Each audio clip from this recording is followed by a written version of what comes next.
Broadcasting to you live from the Orion spiral arm of the Milky Way galaxy, the solar system, planet Earth, North America, the United States of America.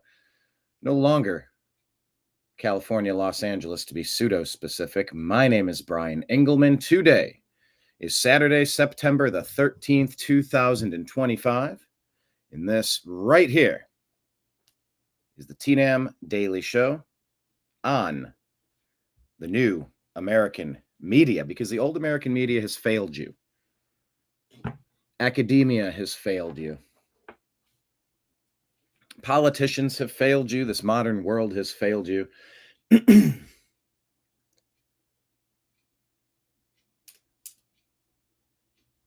Politicians, education, media.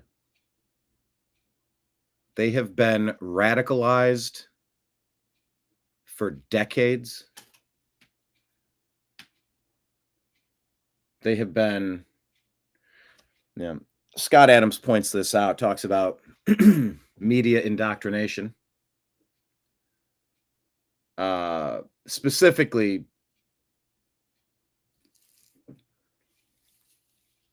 with schools. Scott Adams will say, you're supposed to brainwash people in your schools. You're supposed to indoctrinate them. But you're supposed to indoctrinate them to like themselves. That's the opposite of what Democrats, the lying legacy media, and the education system have been doing, because they've been teaching people to hate themselves.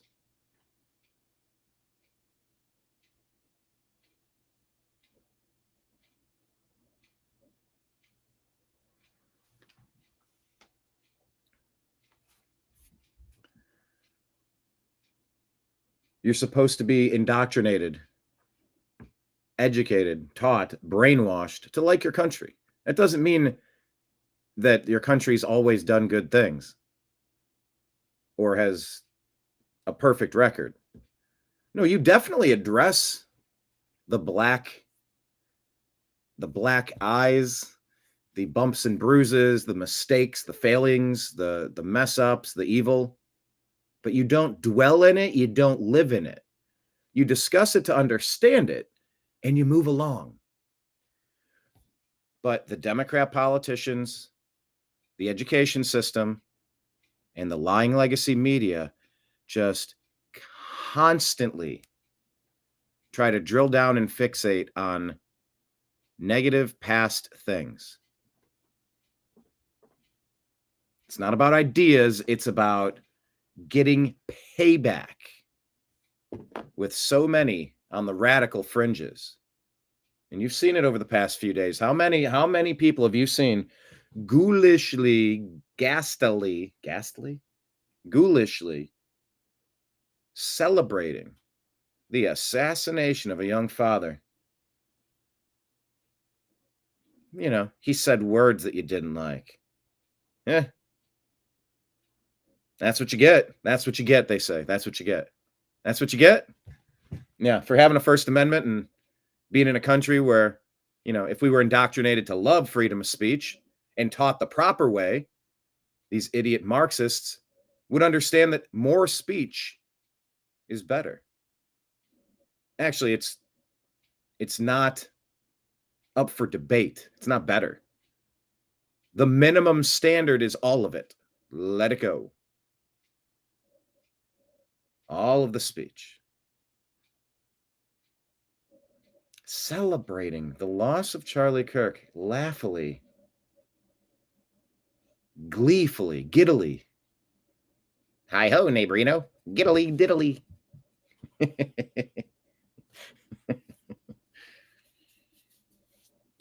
And so we're going to unpack a whole bunch of stuff on the TNAM Daily Show Weekend Edition. But you've been failed by the people that are supposed to matter, the journalists. Do I hear a fly? Or a tiny little drone? It's going to dink, take me out.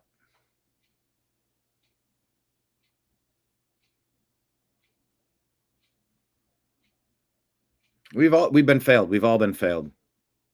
Yeah, there is a fly. What is it? How do we get a damn fly in here? Anyway, let's launch today's show. I'm going to grab my cup of coffee. Hello, Kenneth. Please hit like, please hit subscribe, everybody out there. Let's get the program going right now. Buckle up. We got a lot of stuff to sift through on the TNAM Daily Show.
Your guide to the truth, thenewamericanmedia.com.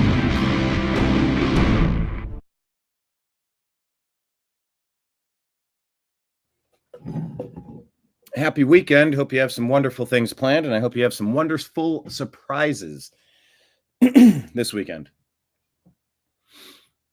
Every day could be the day that changes your life. Every day could be the last day of your life. And so it's this battle over,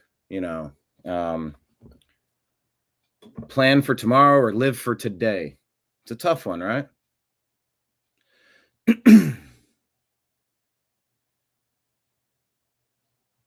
Oh, here, let me respond to a question here.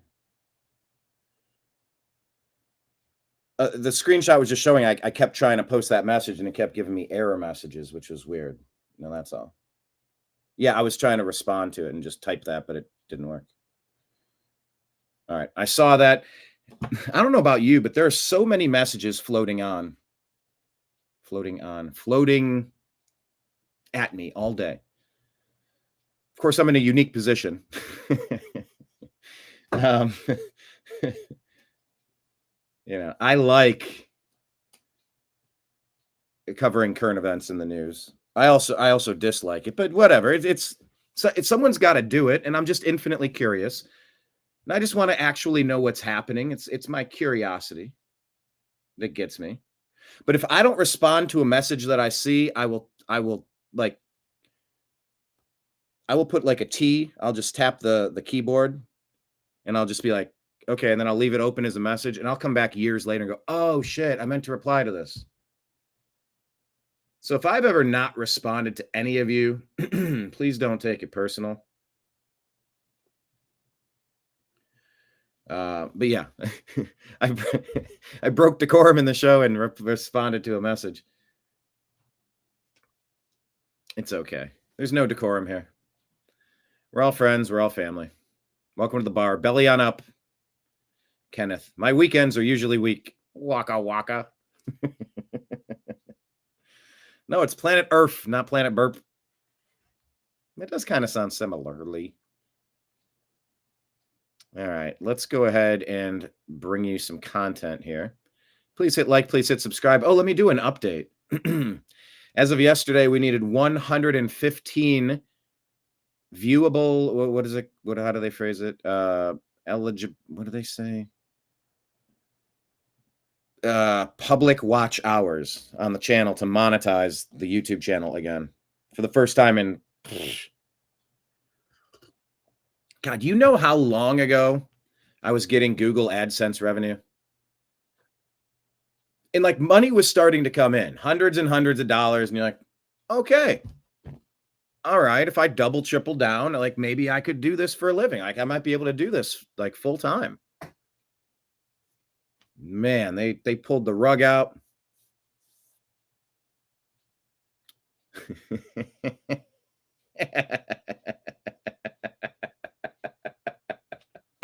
My Kindle is getting warm. Yes, I love our regulars, our trash pandas, our TNAM regulars like Kenneth. So appreciated. Watching some TNAM content, and hopefully, like, maybe you're going back and watching some shows that you didn't know we interviewed that person, or you didn't know we were at that event, or, oh, that's pretty cool, I didn't know you. Oh, that's neat. 2,000 videos, music, sports, politics, current events, all topics, geoengineering, ancient aliens. Like, we're so interested in so many things. You know me, like, dumping the trash onto the news desk each day. But, like, I really do like going to conventions and meeting interesting people and seeing interesting products and listening to presentations and challenging providing questions and challenging presenters. And man, yeah, 2,000 videos. All right, so let's hit the refresh, see where we're at today. Oh my gosh, we're in single digits, people. We can do it. We can do it. We need 84. Folks, we're here. 84 public watch hours, and we're going to be able to apply. Now, it says we can apply. Will they actually pop the button up so I can click it? I don't know. But I'm going to try. And thank you all who are watching our content to help push us past that barrier. Yeah, getting super chats and subscriptions on YouTube would be helpful. It would be yet another place to donate to the show if people appreciate what we're bringing you. And I hope what we're bringing you is community, extended family, laughs, counseling. Like, this is therapy for me. I have a psychology degree. Like, I've studied all this stuff, and my God, I mean, we've been live during Browns games and Buckeye games. Lots of emotion there. We've been live on election nights over and over again. We went live when Trump got shot in Butler, Pennsylvania. They tried to Charlie Kirk President Trump. Actually, I'm going to put that on our X feed. Never forget, they tried to Charlie Kirk President Trump.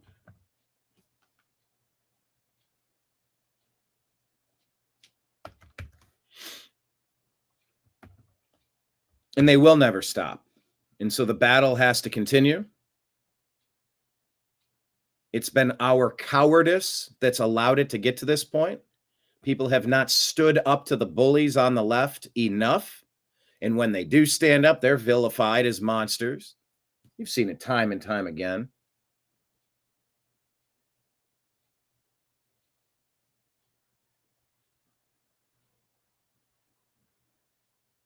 Many thoughts. Trash pandemonium. Yeah, you know what? I need to... Kenneth, what would be the best Trash Panda merch? I've been kind of like wondering, what should I do next? What type of merch should I get for our Trash Pandas? Charlie Kirk killed by a jerk. Yeah, man. All right, here, let's go to our Instagram feed.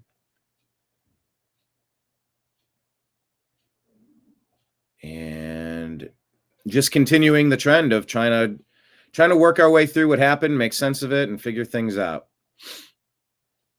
So, as you know, yesterday, they're reporting, End Wokeness here says, from a regular middle-class family, good grades, went off to college, became an extremist Antifa killer. Now, do we know that? Well, we know he became a killer. If he did what is being alleged, do we see him on the roof squeeze the trigger? We see a figure run across a roof. We did see that. Has there been an admission yet? I have not seen that. People are asking the question, was the shooter, the alleged shooter, the suspect? He's just a suspect, by the way. And no, we're not done asking questions about this. It's not just done now. Was there a team of people? Were there hand signals? Yes or no? Sure looked like a baseball coach doing, trying to tell you to steal second base. Could have been nothing. Then everybody's speaking out about it, but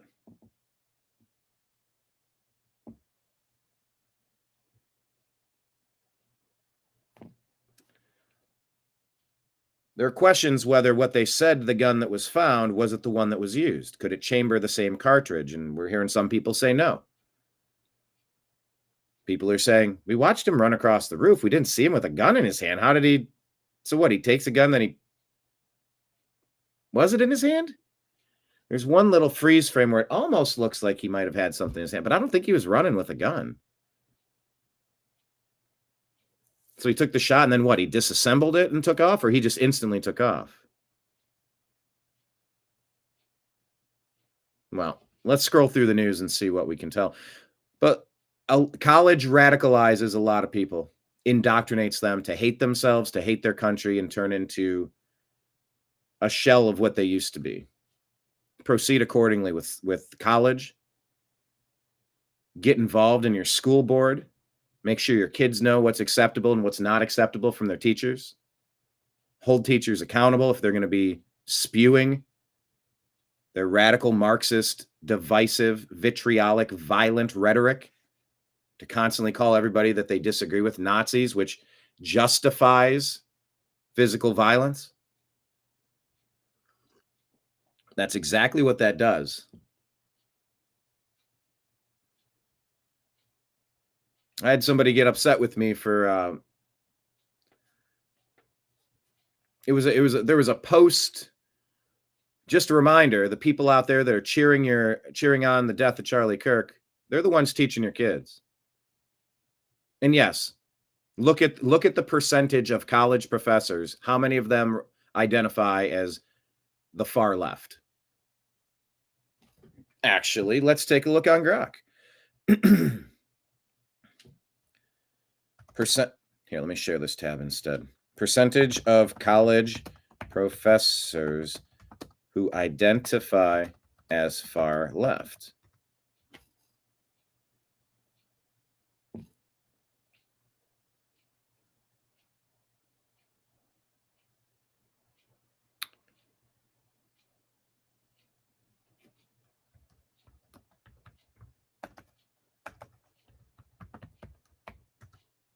Let me say as Democrat. Because the Democrat Party, the normal people of America have left the Democrat Party. They see them as a hateful, spiteful, vengeful party with backward ideas. And they don't want to align with the Democrats. And if I promise you, if we are able to gain control of the voting mechanisms of this country, to just limit voting to valid ID that proves you're a citizen, and you're qualified to vote, you're on the voter rolls, show up in person, get a paper ballot that's watermarked with a barcode and a numerical something, so you can't ever have the same number on a ballot.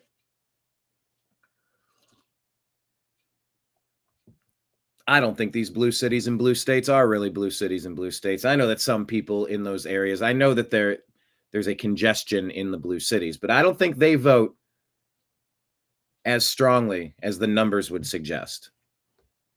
I don't think so, because it really is against their self-interest, because their policies are to dump violent people back out on the streets. Nobody wants that, but the Democrats keep doing it. Okay. According to recent surveys and analyses of U.S. college faculty political affiliations, the percentage identifying as Democrats, including those who register as Democrats or demonstrate strong Democratic support through voting records or donations, typically range between 70% and 92%, depending on the institution type, methodology, and sample. Of course, there's going to be a range here. Democrats outnumbering Republicans by ratios often exceeding 10-1.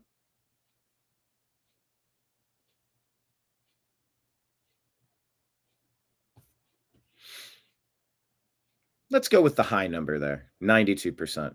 When 9 out of 10 of your teachers are regurgitating the violent rhetoric of this broken current 2025 Democrat Party, it's a problem. And I've had teachers, I've had professors try to radicalize students with their commie gibberish. I had to appeal a grade that I received by one of these angry leftist professors. It was based on mathematics, classroom. Everything was, each quiz or each test had a numerical grade, and each day had a score counted for attendance. And he said that I put my head down too often, and my attendance didn't count. Now, so he was messing with me.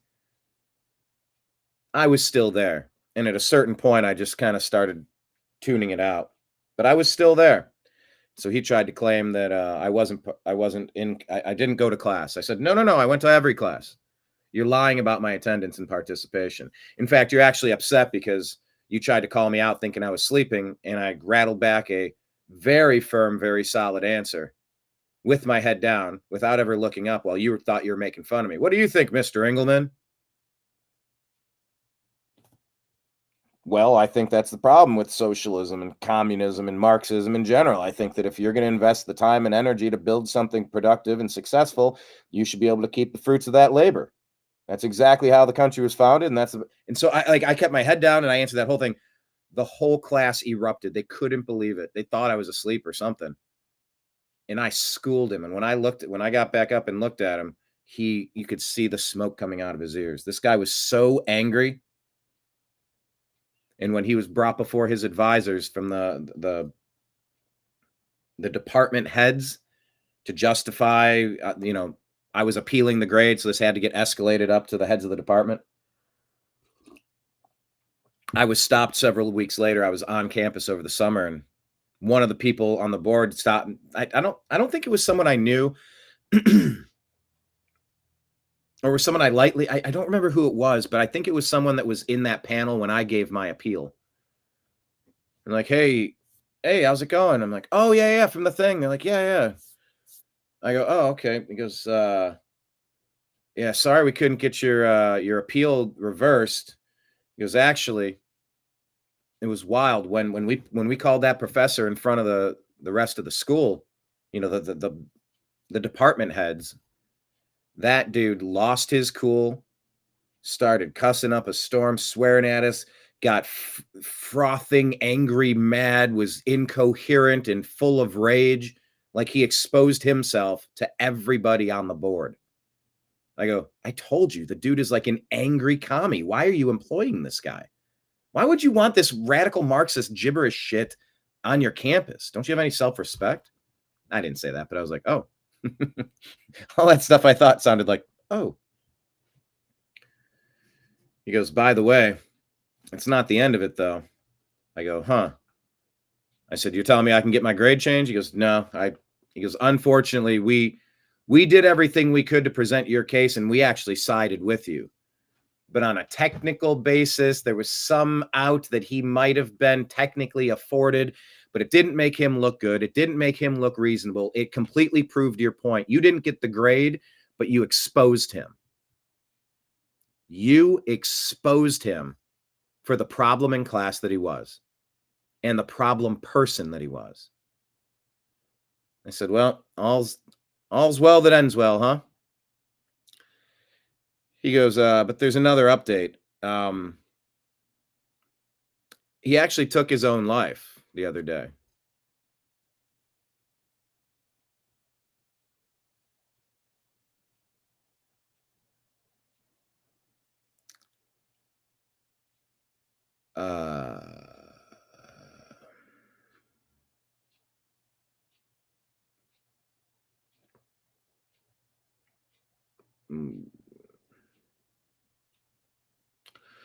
Was because of me?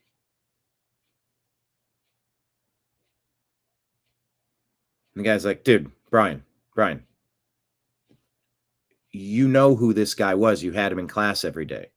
He was not a stable person. He was a very angry, violent person. The board, the panel, the advisory committee for the committee chairs, the committee heads that had to go through this case, we all saw him for who he was, which was an unhinged lunatic. He blew his top. How dare we question him?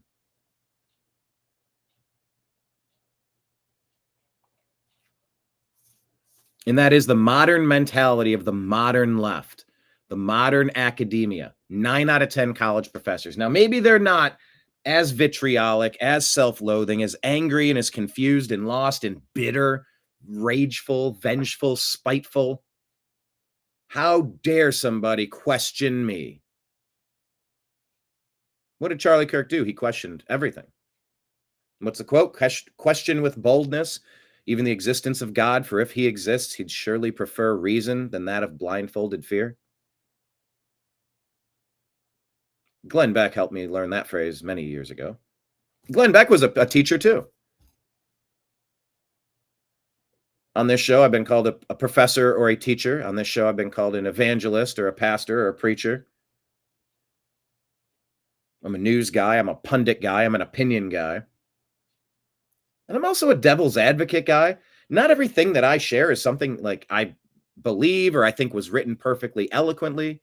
And the person that got angry with me in my inner circle, by the way, here, let me pull this off the screen, but 7 to 9 out of 10.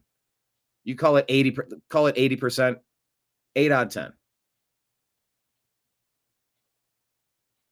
4 out of 5. Lowest common denominator. No, not every professor is like that, but too many of them are.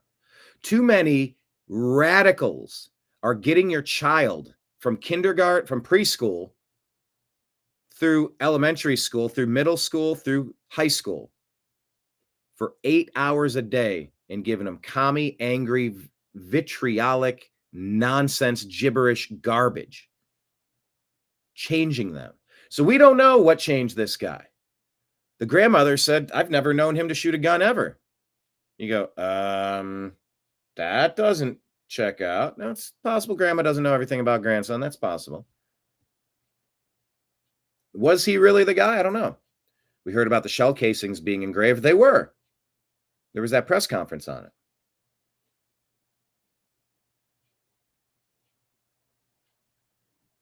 You found the shell casings instead of picking them up.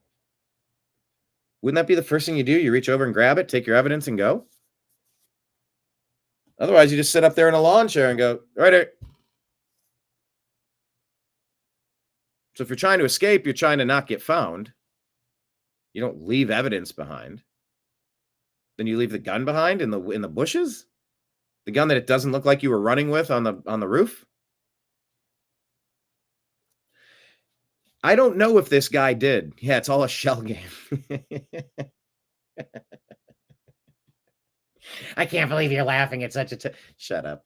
Humor is the only thing that like we gotta. And look, it's not lost on me that there is irony. If you want to try to pick somebody's political opinions apart,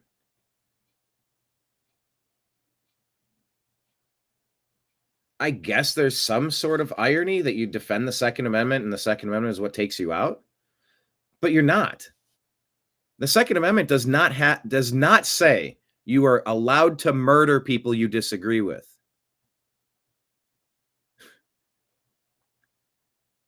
So it's not ironic. Second Amendment is to defend your nation against invaders in a conflict for the battle of your country. You are the militia. You are the army. You are the first responder. You are the front lines. You are the person defending your life, your family's life, your neighborhood's life, your community, your city, state, your country. The Second Amendment does not say murder people.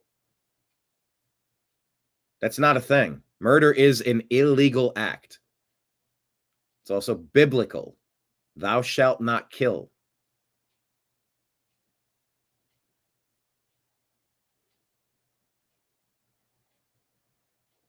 And the only thing that's ever stopped a bad guy with a gun has been a good guy with a gun. So I don't know. I have many questions about this guy. Was he radicalized? If so, by who? Some people are saying it was the Groypers. Didn't even know what that was. I mean, I'm aware of who Nick Fuentes is. I'm aware of what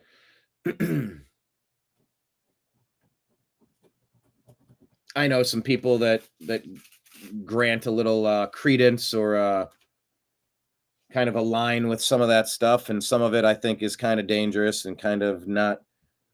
Well, whatever. I don't know. I'm not a super expert. I'm really not. It's a lot like, I'm aware of InfoWars. I watch some InfoWars stuff from time to time. Just if I'm scrolling and something catches my eye, I'll watch for a couple minutes. I don't regularly consume the content, so I don't know. And I could say the same thing about Charlie Kirk, Turning Point USA. I didn't regularly consume the content, but you know who did? Gen Z. You know why they did? Because every nitpicking teacher has been busting these boys' chops for years, their whole lives, degrading them for normal opinions. And they're sick of it. And so Charlie Kirk would debate people, debate a bunch of wackos, and he would provide good responses to really bad questions, bad accusations, bad character assassinations, bad framing. And so then it gave these kids a little bit of, oh, that's what you say when that is a great point. So Charlie Kirk was erased because he was too effective. Or some people are wondering, is it the Groypers because he wasn't far right enough? He was too moderate. And then others are saying, why is Benjamin Netanyahu reporting the death before President Trump? Why is Benjamin Netanyahu doing a big Fox News interview claiming Charlie Kirk sent him a letter and Candace Owens is saying, no, he didn't.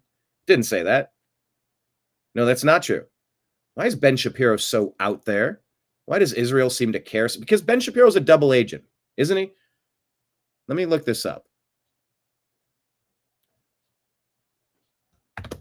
When I say double agent, dual citizenships.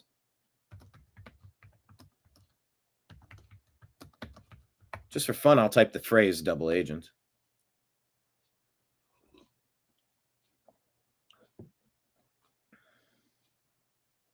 Covert work for a foreign power like Israel's Mossad stems largely from his vocal advocacy for Israel.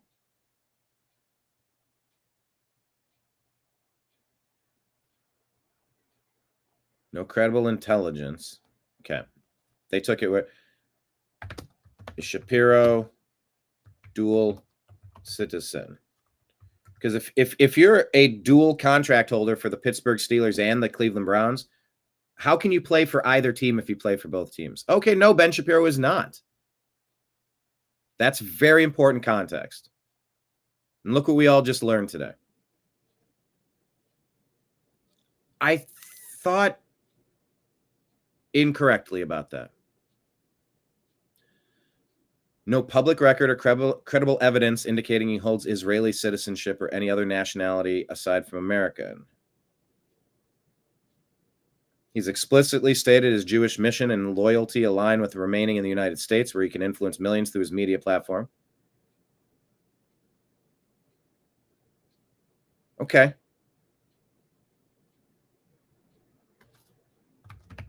Very helpful clarification here.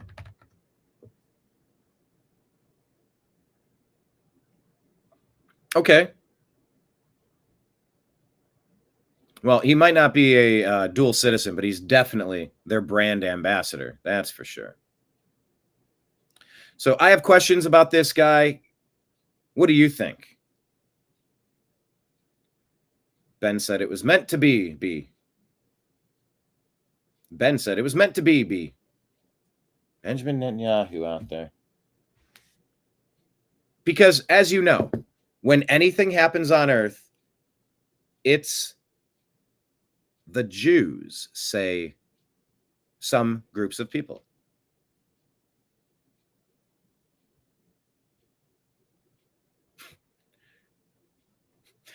Jenna Marbles did a really funny skit.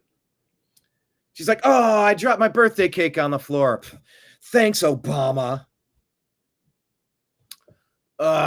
Somebody, me, didn't do the dishes again. Thanks, Obama. Birth control test. Pregnant. Thanks, Obama." It was like her just going through her normal day and everything that could go wrong, it's because of Obama. Thanks, Obama.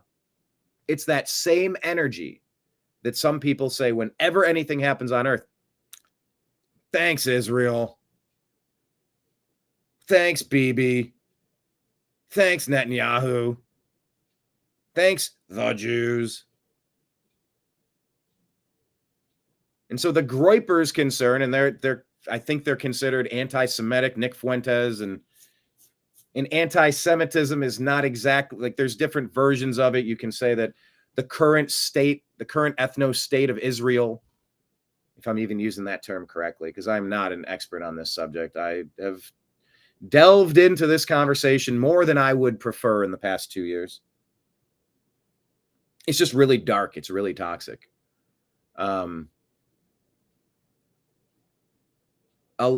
People in some communities like that have said Charlie Kirk was too moderate and too supportive of Israel. And then others are noticing how Charlie Kirk had been, reports are that he was fearing for his life, thinking that maybe there's reports that maybe he was fearing that Israel was going to come after him, that his Jewish donors were very unhappy that he was questioning anything. And there is a pervasive thing going on, like you're not allowed to question Israel. You're not allowed to question Netanyahu. Bullshit. You can question with boldness everybody, everywhere, every fucking day of the week. Nobody gets a magic pass. I am beyond reproach or critique or criticism or questioning. Bullshit. Everybody is on the same footing. Question with boldness everything and debunk it. Put it out there. Look at that. I almost said something so goofy about Ben Shapiro being I said double agent.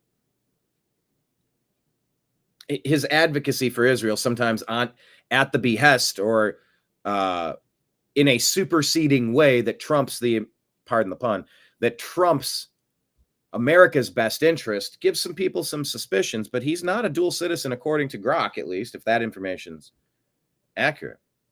Jewish. I wish.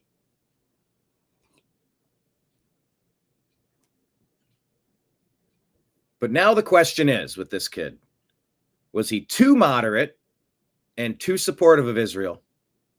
Or was he taken out by Israel? Every topic has this question mixed into it somewhere. Scrambled into the omelet somewhere is that. Was he was a shooter? If this guy was the shooter, which we don't know, he's just a person of interest. Yes, he was turned in by the father. That just means he resembles a guy from a picture in a stairwell. That doesn't mean anybody saw him up on it. Did you see him on a roof? Has he admitted it?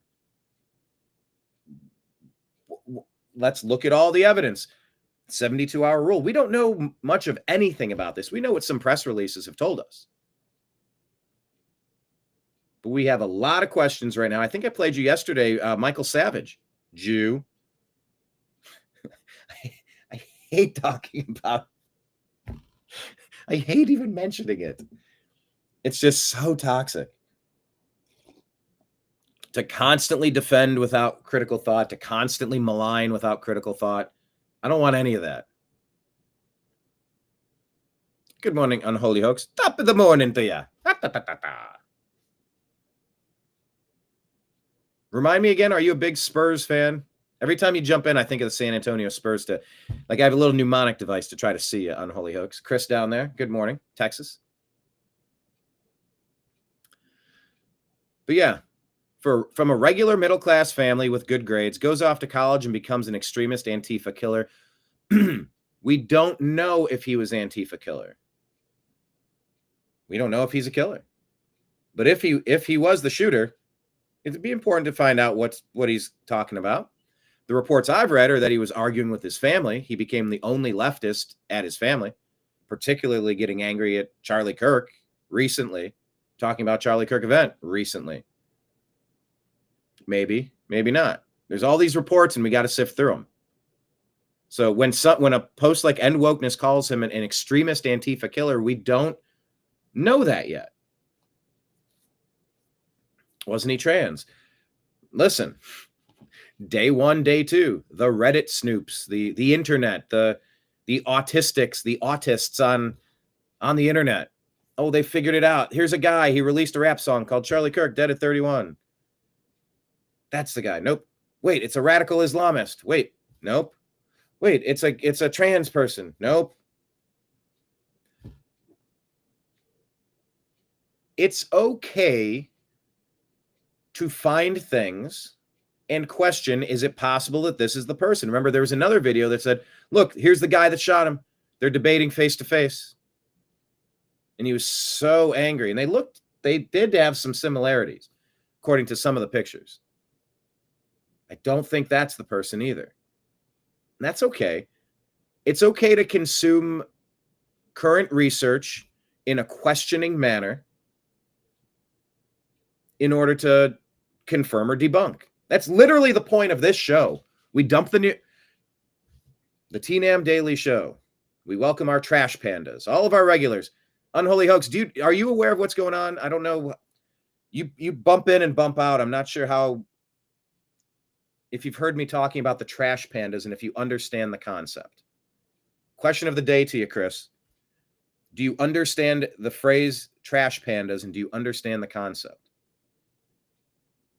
Yeah, this guy's family, Kenneth heard that this guy had a great aunt, Tifa. We'll have to look into that. When Chris responds about the trash pandas comment, I'll elaborate on it. But my point is that, yeah, and someone's saying that's his younger brother.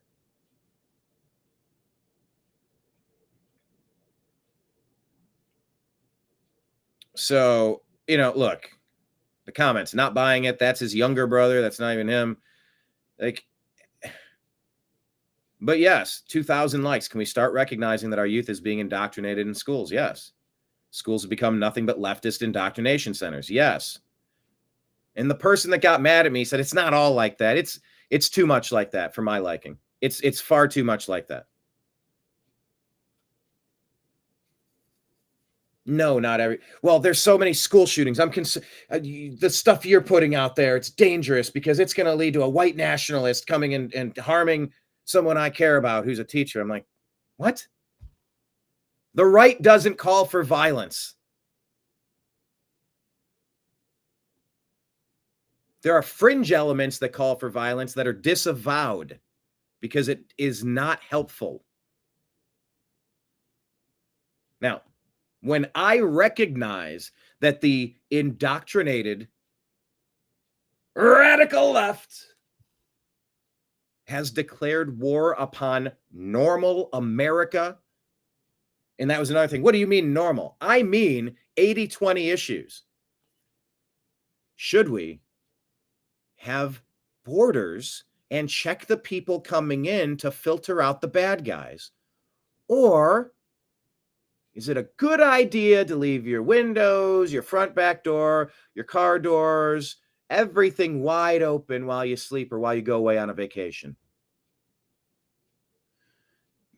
If someone's committed 14 serious crimes and their mother is begging to get them off the street, should they A, be committed to a mental institution or jail forever so that they don't harm another person, or do what the Democrats did, let them out again where they could butcher Iryna Zarutska on a North Carolina light rail line?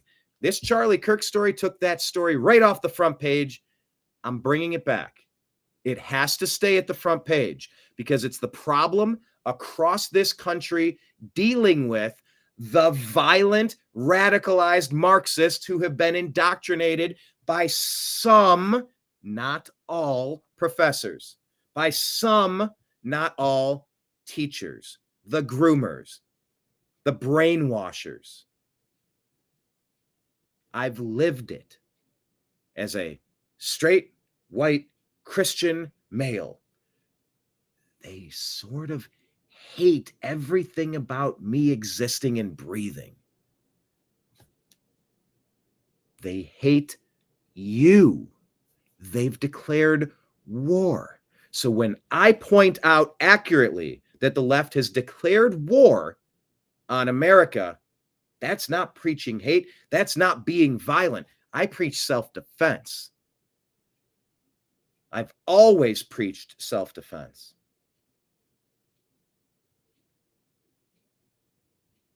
I have prayed for those treasonous wretches, Kamala Harris, Joe Biden, Barack Hussein Obama, Barry Soetoro, whatever you want to call them. I've prayed for their protection because I know what a political assassination would do. It wouldn't be good. I've also called for them to be tried for treason that they've earned. Then after their treason trial, there's a punishment for that. Yeah, you don't just get to steal the country and weaponize every one of your intelligence alphabet agencies against us, the normal Americans. And I know that phrase really irritates. And it irritated the person I was communicating with yesterday. But on 80-20 issues, you either check IDs of the people coming into your country or you're a fringe lunatic. You're not normal politically. You're advocating for something that makes zero fucking sense. That's not normal. And if you don't like hearing that and you're triggered by that, look in the fucking mirror and ask yourself, why would I let anyone inside? Coincidentally, the left also hates the life conversation about children. And that was another part of it. A very promiscuous group that opens their legs and lets anyone inside of them. Not talking about the person I was speaking with. Let me be clear. That's not what I'm saying about that person. However, the abortion culture, it's just more convenient. I'll bang every single person. I'll have a few abort. Whatever. We'll let any person come into America to human traffic, to smuggle, to pump fentanyl into our schools. And hey, your best friend's kid in high school, yeah, he just overdosed from fentanyl. It's not like he's mainlining or freebasing fentanyl, not shooting up or just swallowing. Like, it's laced in shit and it just kills us. That's why you stop the drug smugglers, even though I'm personally pretty libertarian. If you do a little bit of this or a little bit of that and you're not causing a problem, just leave people alone. If you're doing a little of this, little of that, and you're leaving people alone, just leave them alone. I'm very libertarian personally. And socially, I think it should be an option, but it shouldn't be celebrated. It is a shameful act. It's a sad event that should not be glorified. It should not be promoted. It should not be normalized. This is not who we are. We're not built to do this. This is not what we're supposed to be doing. We're self-replicating creatures. Whoever designed us meant for us to double. I mean, we can heal. We can reject. We can grow. We can create a life just from planting the seed. And it triggers the people in the radical 19% that still consider themselves Democrat. And in the same sentence, in the same text thread with this person I was communicating with, they said, yeah, in the radical Trump agenda. I go, fucking radical? What the fuck are you talking about?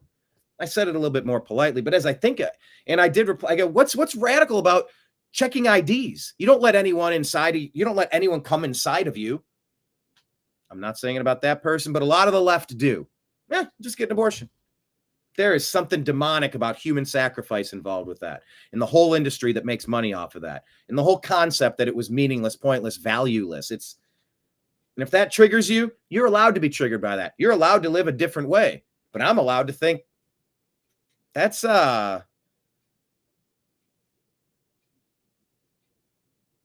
it hurts my soul to know that that's happening. It makes me sad.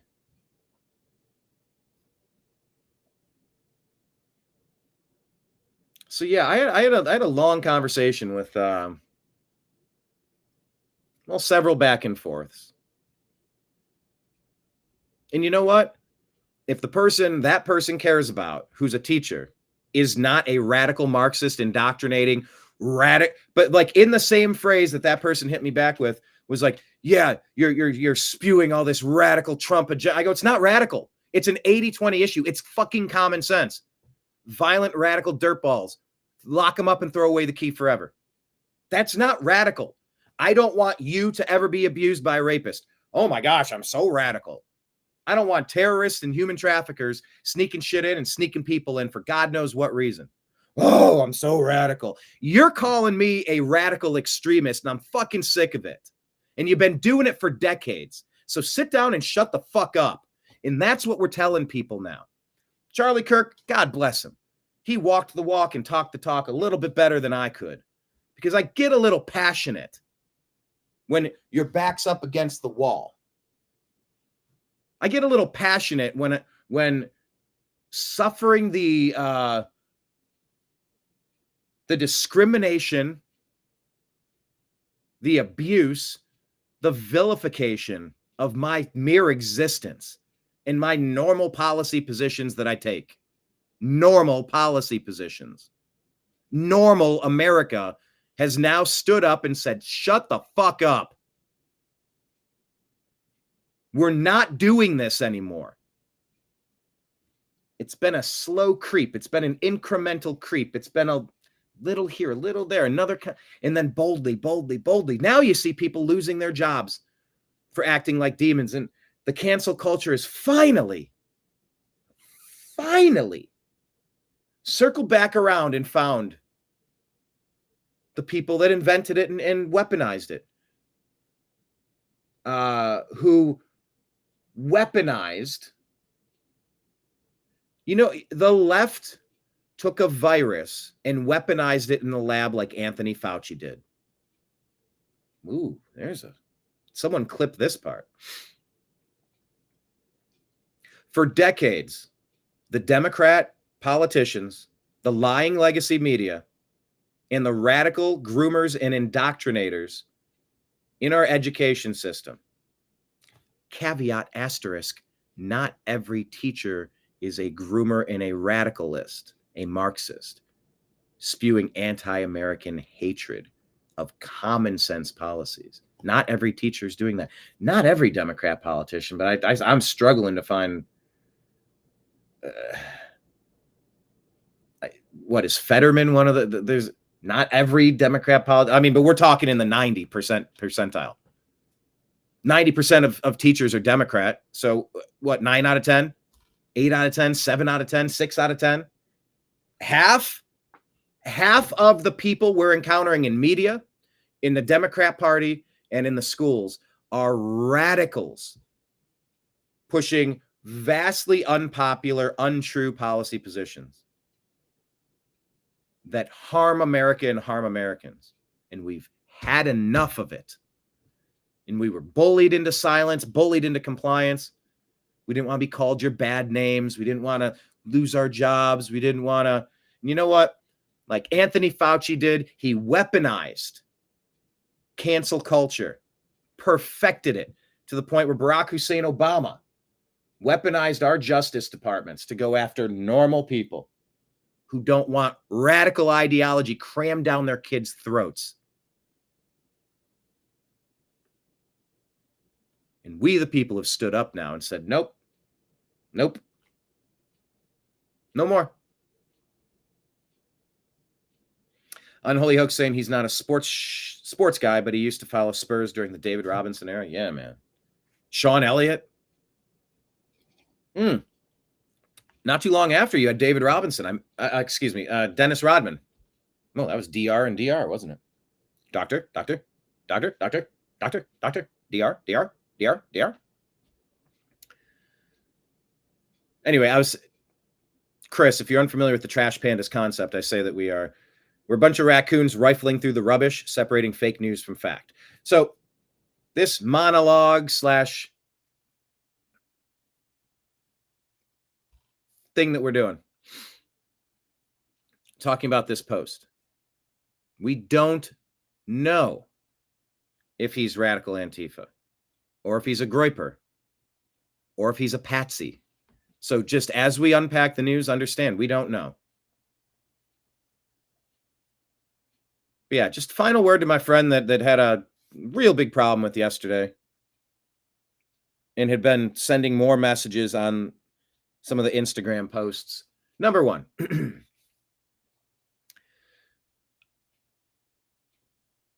I apologize to you for not replying to your previous messages over the past few weeks, over the past few months, maybe over the past year or so. And I had no idea this person had Trump derangement syndrome, but I think there may be a diagnosis of Trump derangement syndrome. Because objectively, this is the best president we've ever had. Objectively. Lowering energy cost, bringing American jobs, stabilizing and securing our border, locking down on the rampant criminality and senseless violence that Democrats have permitted, and the colleges have permitted. They've coached them. The Obama doctrine has been to teach them and coach them to be radicals in the streets, burning things down, screaming, demanding change. Si se puede, yes we can. BLM, Free Palestine, all of it. Very coordinated, very funded, very radical, very violent. Not all of them. Oh, but that's exactly what's bubbling at the surface. So the people at the end of the day that are mocking Charlie Kirk, laughing at it, saying he got what he deserved, they're saying you're next. You shouldn't be able to talk like that.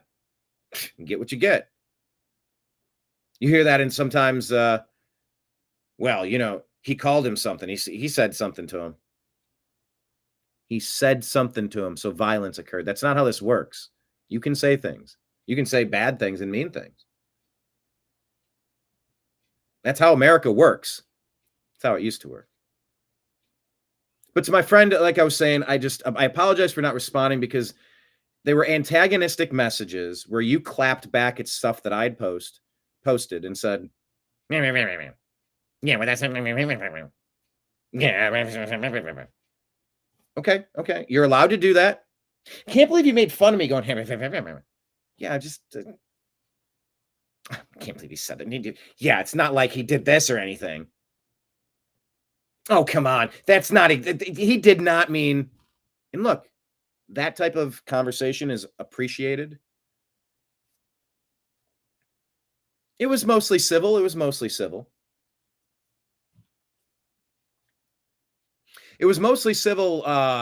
in our text message exchange yesterday until I asked the person close to you that's a teacher, has that person radicalized you? Because I've never known you to be this angry or anti-MAGA before. I know another person that's that way. You pair up with somebody that's going to drag you into that angry leftist, Marxist, New World Order, globalist, anti-American, 19% approval rating, Democrat, Trump derangement syndrome type of loop. I'm going to consume CNN and think it's true. I'm going to get so angry. Oh, I hate him so much. Ooh, I'm going to watch MSNBC. Oh, I hate him so much. That's all deep state shit.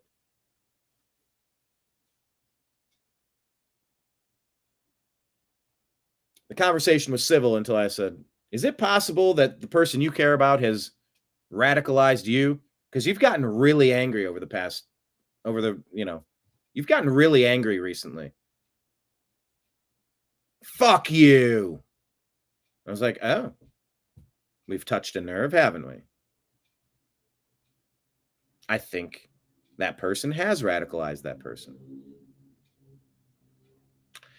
And that's why it's so important that you pick the right partner to spend your time with. I've consumed more Charlie Kirk content than I ever have.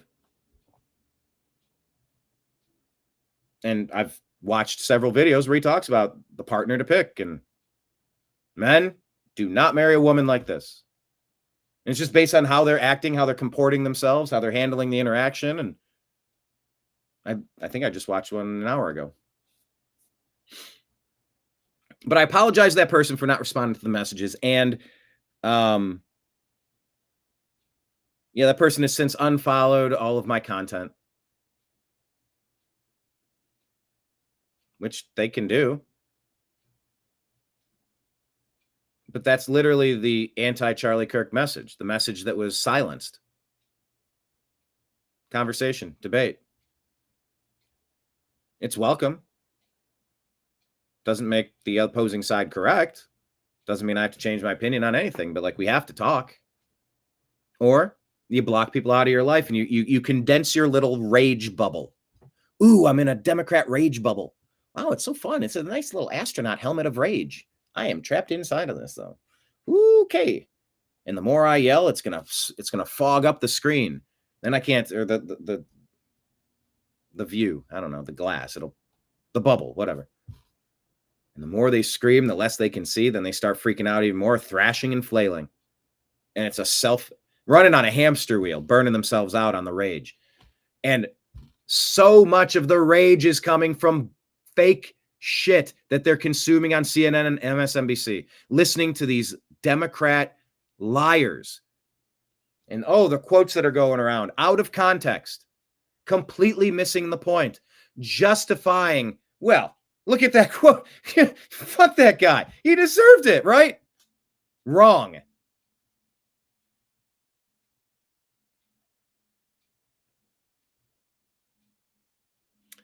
Chris says, I loved watching Charlie with my daughter and her mother. We are so mad. Well, watch more of it now. By the way, the wife is pushing on and she's pissed. And she's talking about the people that did this. Not one guy. They. Yeah, I've never watched more of his content than I have. And we need to know how to have productive conversations with unproductive people with bad ideas. We have to shut them down with our words and our ideas and our steadfast knowledge that we will not be bullied or intimidated. The whole story of Christ at the end is like, oh my God. You ever watch The Passion of the Christ? It's like watching an hour-long snuff film. You're like, ugh. It just makes you ill. You're like, oh my God. And the point of that is like, dude, you're not the human, you're the soul.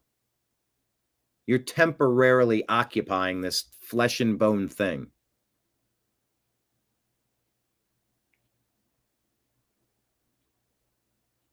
The soul is eternal.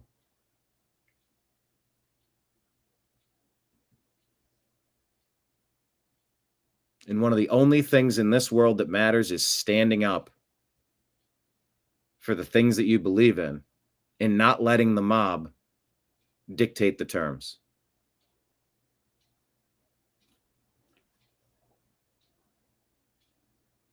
Monologue, monologue, monologue. Is there a chance the tracks could bend? Not on your life, Oh no. Is there a chance the tracks could bend? Not on your life, my Hindu friend. What about us brain-dead slobs? You'll be given cushy jobs. Were you sent here by the devil? No, good sir, I'm on the level. The ring came off my pudding can. Take my penknife, my good man. I swear it's Springfield's only choice. Throw up your hands and I'll rejoice. Monorail, monorail, monorail, go! God, I got to start watching The Simpsons again. It's one of the things that just brings me the most joy.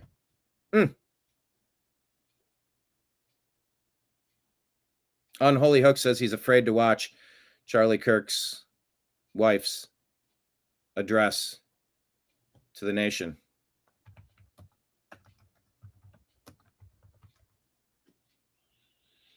Yeah, it's in our stack.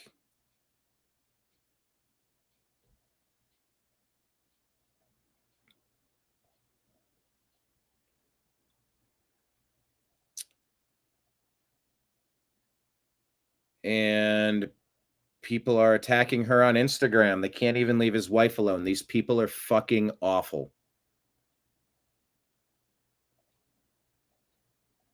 They will not stop.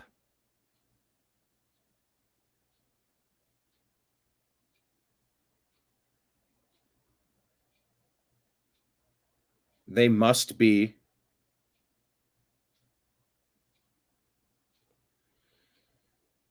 Well,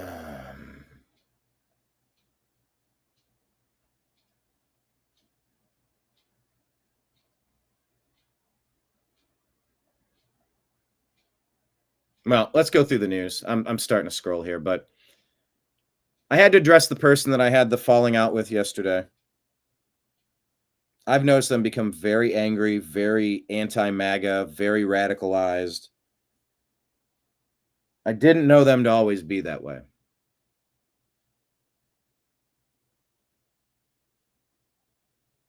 And as I mentioned, I mean, that person, I believe, is a far left person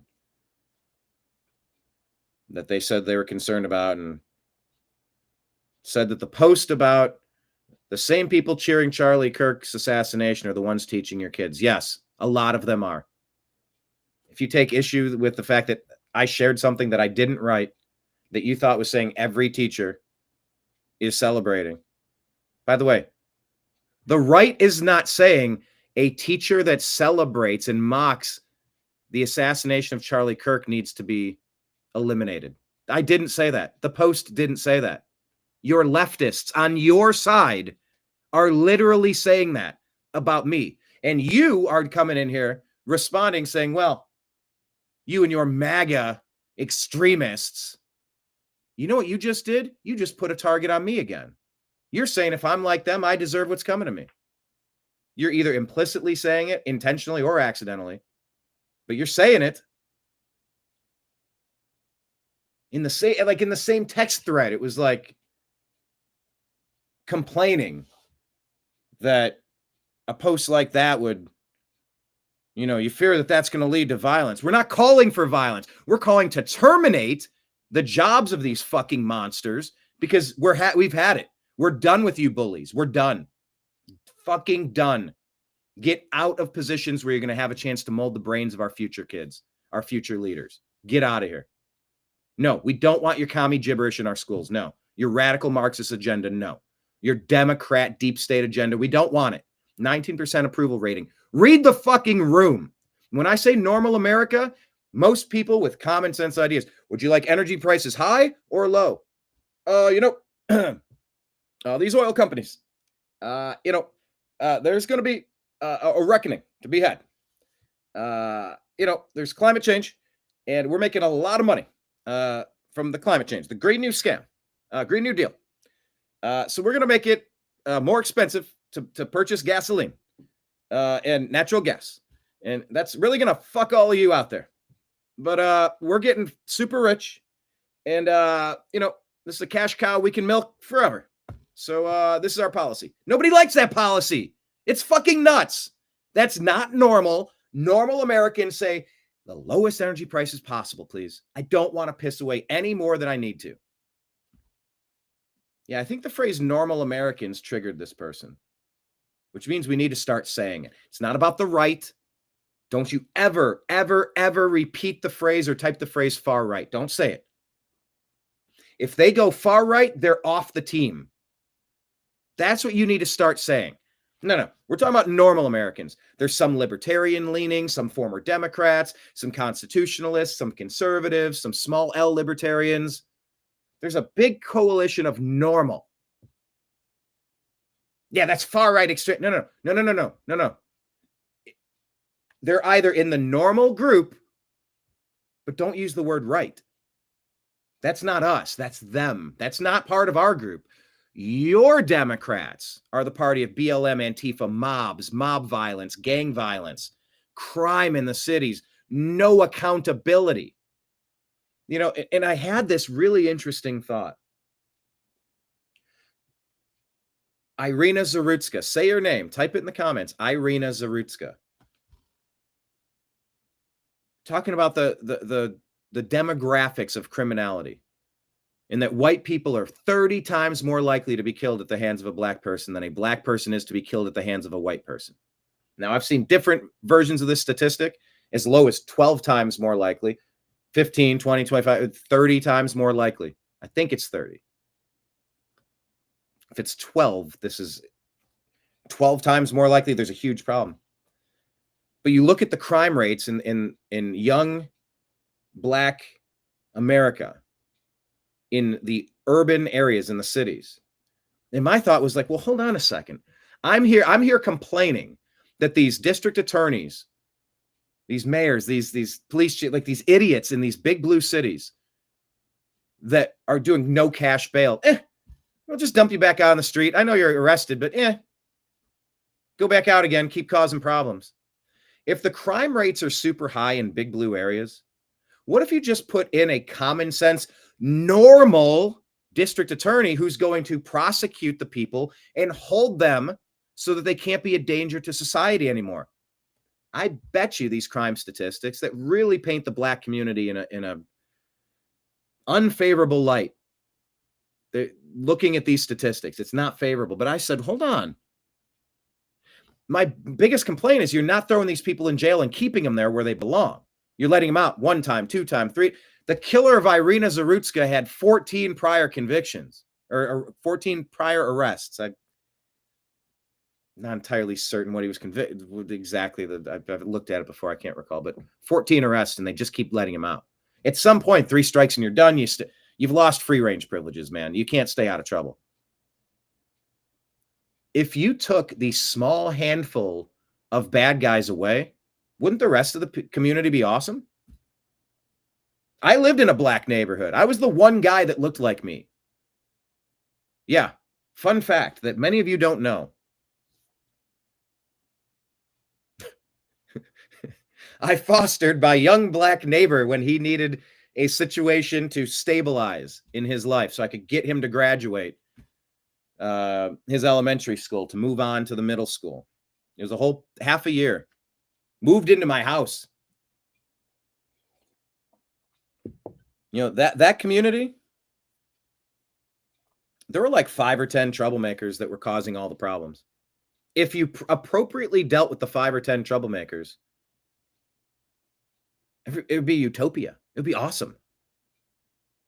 But there's 3 or 4 or 5 really bad people causing a ton of problems and bringing a lot of other problems with them.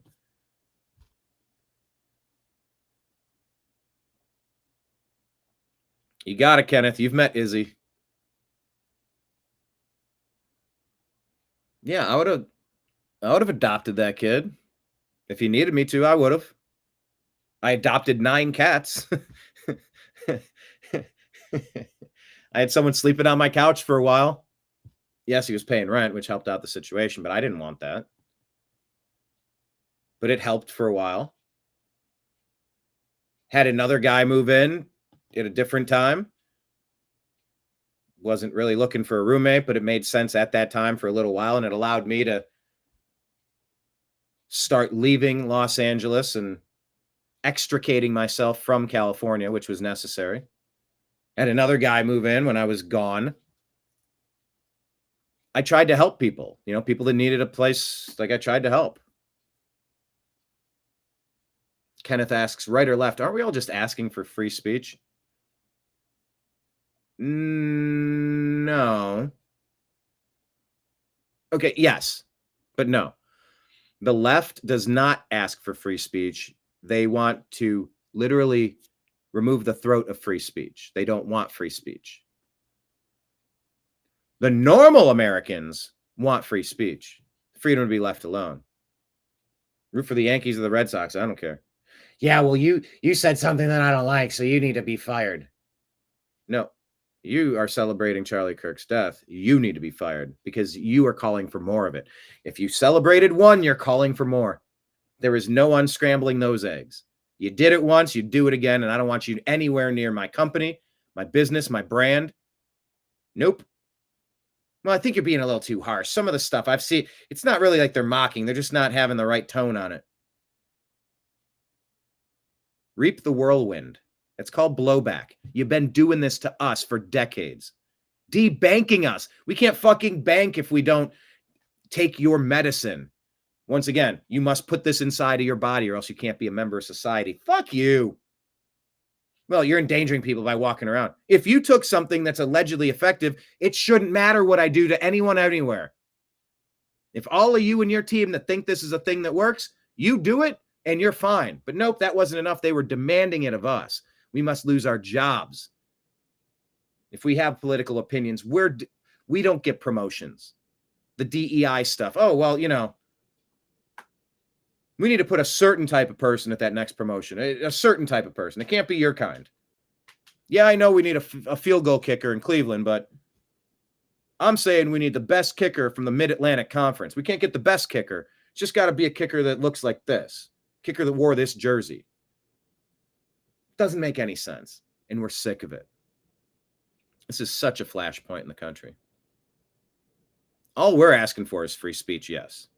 So here's Nick Freitas. Well, this is quite the hot take. The best part of this whole goddamn thing is that he is not martyr material, so his death will mean nothing. Dude, it will activate no one. It will impact few. There's music in the background. Why is there music in the background? I don't want to catch a copyright for this, but I want to hear her words because she's atrocious. I mean, this almost looks like a parody. Fairly pretty girl that has zero redeeming qualities from this speech. She says the best part of this whole thing, Charlie Kirk is not martyr material. So his death will mean nothing. It will activate no one. It will impact few. It's just great. And she's married. She appeared to have a wedding ring on. Could you imagine being married to that? And by the way, how many Democrats are secretly doing that? But they're the smart ones. They're like, oh shit, I better not be public about it. But oh fuck yeah, we got one. Because they've declared war on you.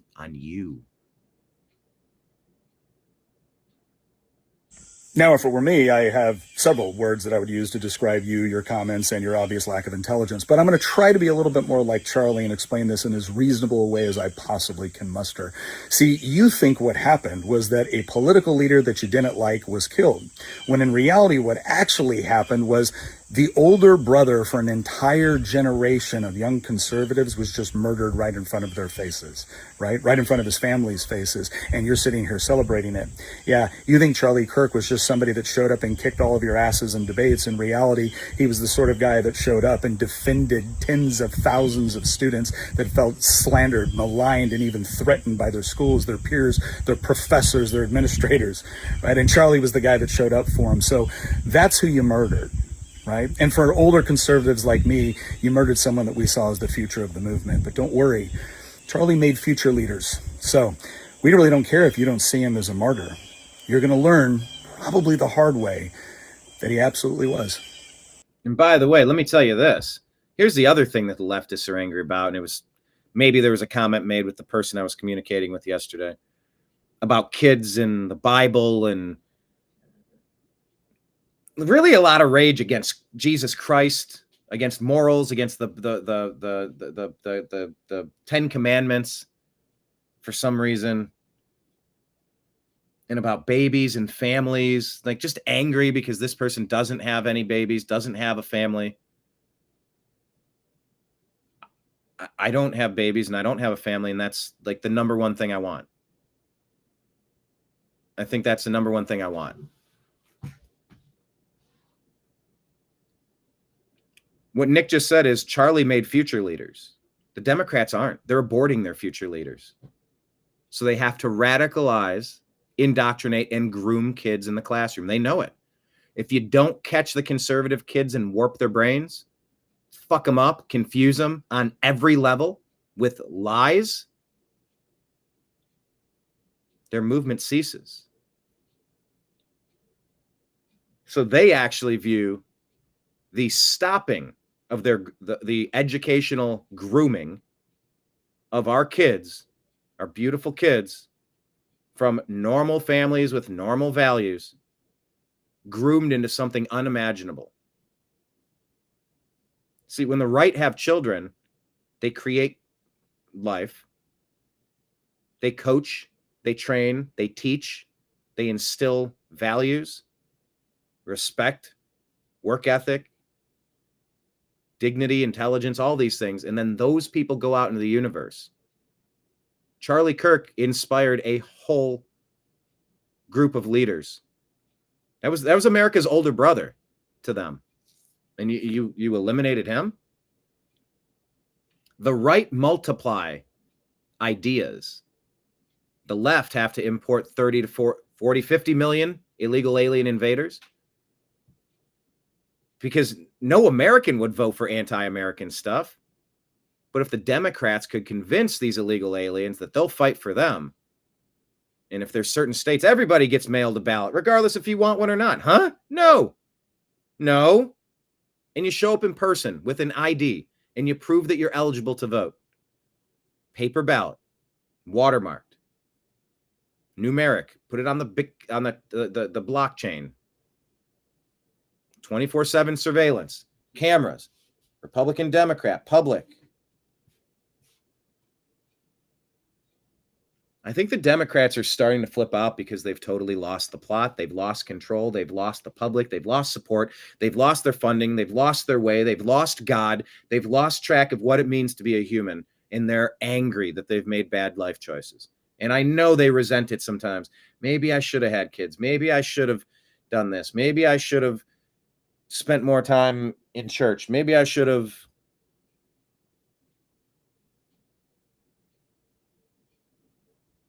But in order to maintain, no, it's the kids who are wrong. It's the children who are wrong. That was another Simpsons. That was Principal Skinner. No, it's the children who are wrong. I think deep down, the leftists know they picked the wrong side, but they don't know how to get out of it. But luckily, this Charlie Kirk thing, people are leaving the left unlike we've ever seen before. Kamala, Joe Biden, fuck you. Give me 81 million. Rightio. Okay, let's see how this goes. Oh my God, it's a gigantic train crash, as expected, which drives millions and millions and millions and millions and millions and millions of people to be hashtag never Democrat, hashtag never again, hashtag never forget, hashtag former Democrat, hashtag left the left. Hashtag walk away. The left is a absolute dumpster fire.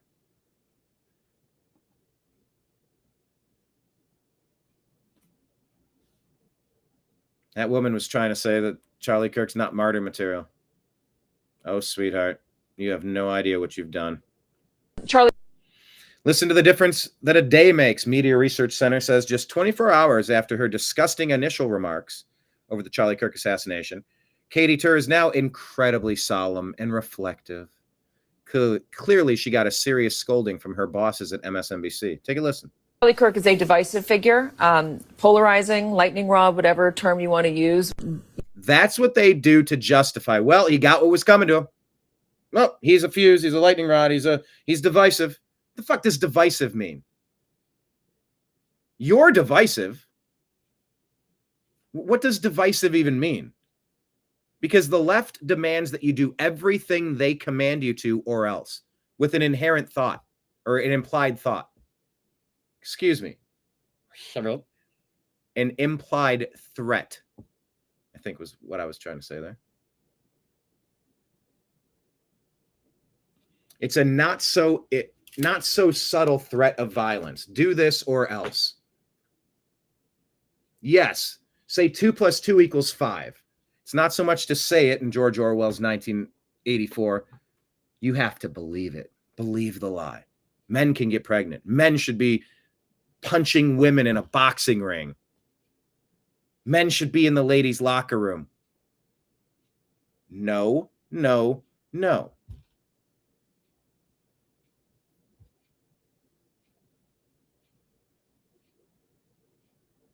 America does not go along with that.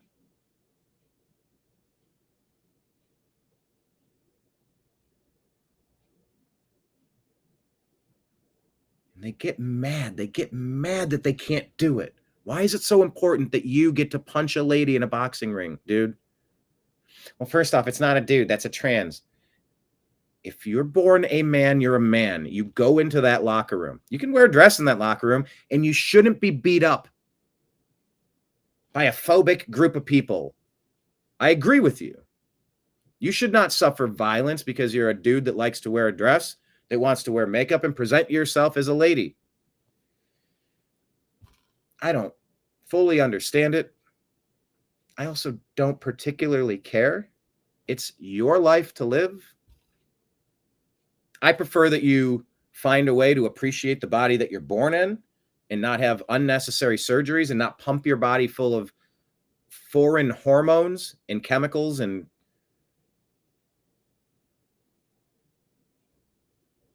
I would prefer you don't do that. I would suggest it's probably a good idea to not intentionally mangle yourself, and that you should love the body that you're in. And if that means you're attracted to guys or you're attracted to girls, and like that's what you're, go do that thing.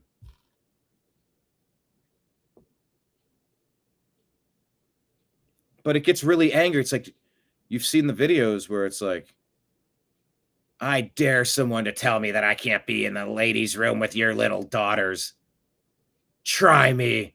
You'll find out it's a bad idea. You're like, why are you threatening us? There's an accepted culture of violence like lurking beneath a lot of these ideologies. So what's divisive? Take this medicine or you can't participate in society. That's divisive. That was pushed by the left. Hey, your daughter needs to get punched in the face in this, kickboxing match, in this MMA fight. No, you separate the sexes. Gender's different from sex. There's two sexes. If there's anomalies aside from that, fine, but it's male or female. XX, XY. If your chromosomes include a Y in sports, you must compete with guys. Remember that phrase, and that'll help you remember. If your chromosomes include a Y in sports, you must compete with guys. So I take issue with her saying Charlie Kirk's divisive. No, what's divisive is the way that you've bullied normal America for decades. That's divisive.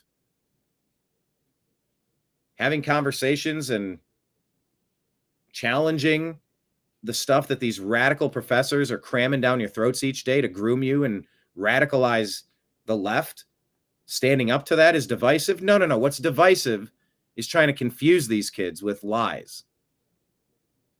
You can't become something you're not. If you're a dude, you cannot become a lady. If you're a lady, you can't become a dude. You can choose, if you're 18 years old, to have any surgery you want, take any drugs you want. If you pay for it and you decide to do it after 18, I strongly encourage to seek some other options. But you have the right to. It is funny that most violinists are not violent. There's a good kernel of a joke in there. Violinists, violence. It really is almost the same word. So anyway, she's all up. Well, Charlie Kirk deserved it. He's divisive and all that other stuff. You can imagine the administration using this as a justification for something. Oh, my God. You could imagine the Trump administration using the assassination of one of the most prominent voices on the right, who was probably set to be president after J.D. Vance. Oh, are you upset that the president might use this as a chance to do something? How tone deaf is this damn network? Good to be with you. I'm Katie Turk. Today is a terrible day. So phony. Almost 24 hours ago, down to the minute, we learned that Charlie Kirk had been shot. And as President Trump posted at 4:40 p.m., we learned that Kirk had been killed. You see the difference between these two? In that attack. It was an attack on a man, but it was also an attack on the foundation of this country, on the idea that we are able to talk to each other. Interesting. She keeps kind of like looking off to the left. Or when she has a producer, she's like making eye contact, like she's not trying to, and she's super acting this out.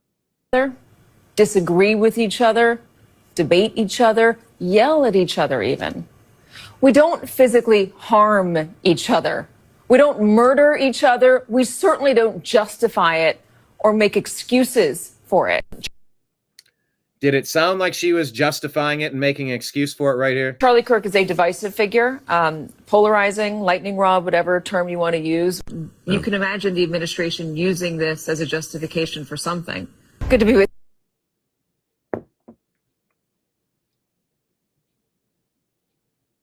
Scott Jennings. The man who murdered Charlie Kirk is now in custody. Tyler Robinson, age 22 of Utah. What does the evidence tell us? Well, he engraved a few things on the bullet casings. Hey, fascists, catch. That's one of them. Tyler Robinson appears to have been brainwashed to believe that conservatives are fascists and Nazis, and that they must therefore be eliminated, murdered. Whatever gave him that idea? Well, here's a minute of voices of people that you will recognize that ought to make it pretty clear. Let's take a listen to this, courtesy of my friend, the Western Lensman from X. Let me ask you tonight, do you think Donald Trump is a fascist? Yes, I do. This is what kicking the shit out of fascism looks like. The former chairman of the Joint Chiefs of Staff, Mark Milley, There's music behind here. Doggone it. said, no one has ever been more dangerous to this country than Donald Trump, and he is a fascist to his core. Whatever could have given Tyler Robinson the idea that Charlie Kirk and conservatives are fascists who want to destroy the country? We may never know, folks. We may never know. Robinson engraved his views on these bullets because for the last 10 years, the American left, Democrats, and yes, I'm sorry to say, many people in the media have dedicated themselves to branding Republicans and conservatives as fascists, Nazis. The left normalized this language, and the media platformed and endorsed it. The brand was created. The talking points went out, as they say. And it is now an article of faith on the American left that if you have voted for Donald Trump or espoused conservative views, you are a fascist. You get that, right? It's not about Trump. It's not about Kirk. It's about you. Normal America. Don't say right. Don't say conservative. Don't say MAGA, MAGATs. Don't say that. Just say normal America. Normal Americans. Tulsi Gabbard's a Democrat. She came over to MAGA. Bobby Kennedy, Democrat, came over to MAGA. A lot of people have. Non-traditional Republicans or the right or the far right. Never use the phrase far right. But don't say about the right. Don't say about conservatives. Don't say about MAGA. Say normal America. The Venn diagram of normal America is kind of the litmus test. It's kind of the standard bearer, the starting point of where we're supposed to be as a country. Someone who wants to destroy the Constitution. Yeah, the people that stand up and want to protect the Constitution are always accused of trying to destroy the Constitution. The left will lie to you about everything important. And our country. Gaslight. Every conservative view is met with, well, that's hateful. Every conservative view is met with, well, that view is killing people. Tax cuts, killing people. Cut government spending, killing people. Men can't get pregnant, killing people. The man who murdered. And they use that language to justify their violence.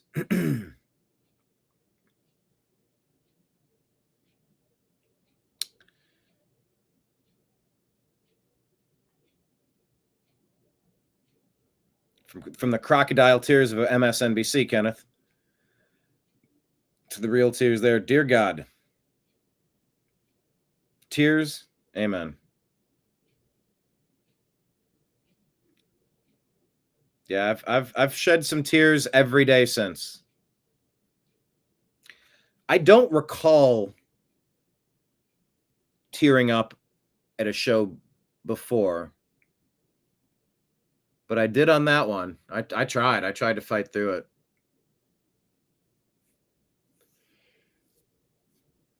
But yeah, every day this week, you have the right to wear sleeveless shirts or bare arms. Bare arms. Yeah, this has been the reaction of every normal American this week. From Iryna Zarutska to Charlie Kirk this week has been brutal. The demons been brutal. The demons have activated. Plan accordingly.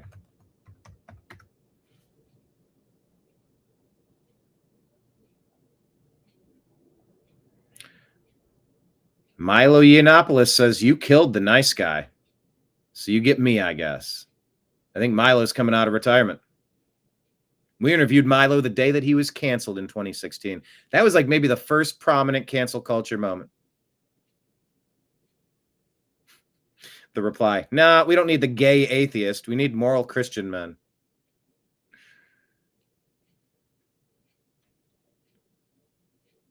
Milo was very important to Trump winning in 2016, going from college to college, talking to students. Creative Steve, fuck it, you're in. We need Milo, Crowder, Shapiro, and Walsh to do a college tour in Charlie's honor.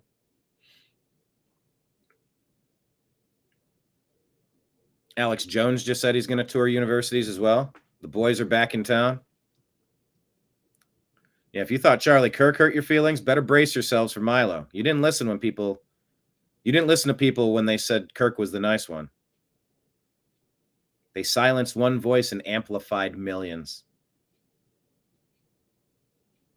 So we'll see what happens.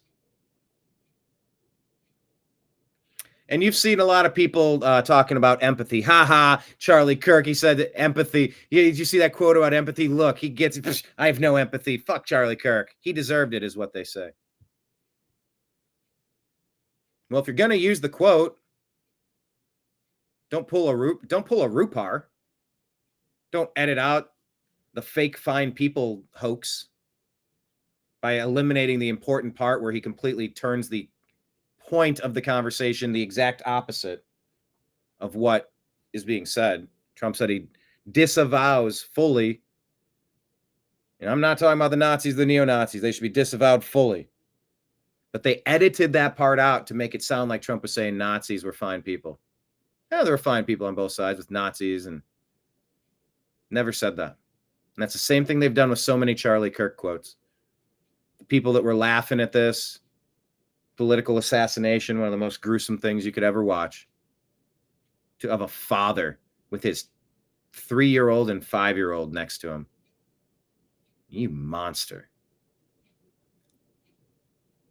So many people were getting worked up over tiny clip quotes, no context, no clue as to the opinion that they think that they're arguing against. The quote was, I can't stand the word empathy. I think empathy is a made-up New Age term, and it does a lot of damage. Oh, yeah, well, I don't have it. No, there's more. Sympathy is a better word, because sympathy means you are actually feeling what another person felt, and no one can feel what another person feels.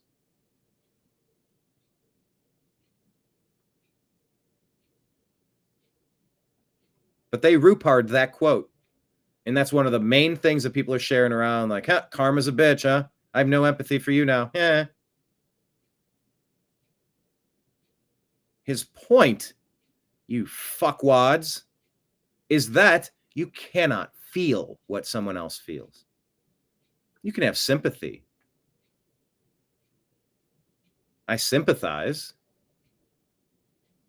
You know, I'm offering my limited ability to imagine your position and consider what it might be like or what it might feel. I'm trying to sympathize. I can sympathize. But empathy is like, I literally feel what you're feeling. No, you literally can't. And you've got to stop so freely using the word literally.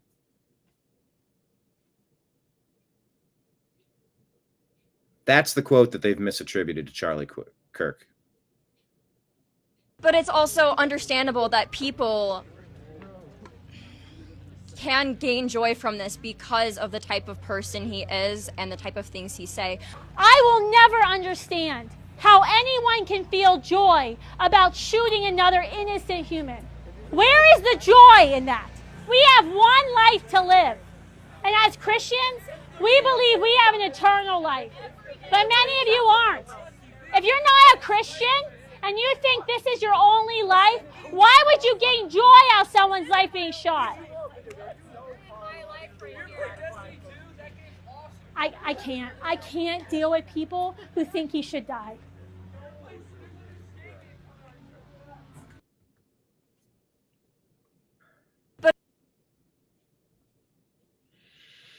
No, these people need to be ostracized and shame, and God bless, which one is this? This is Batya Unger Sargon.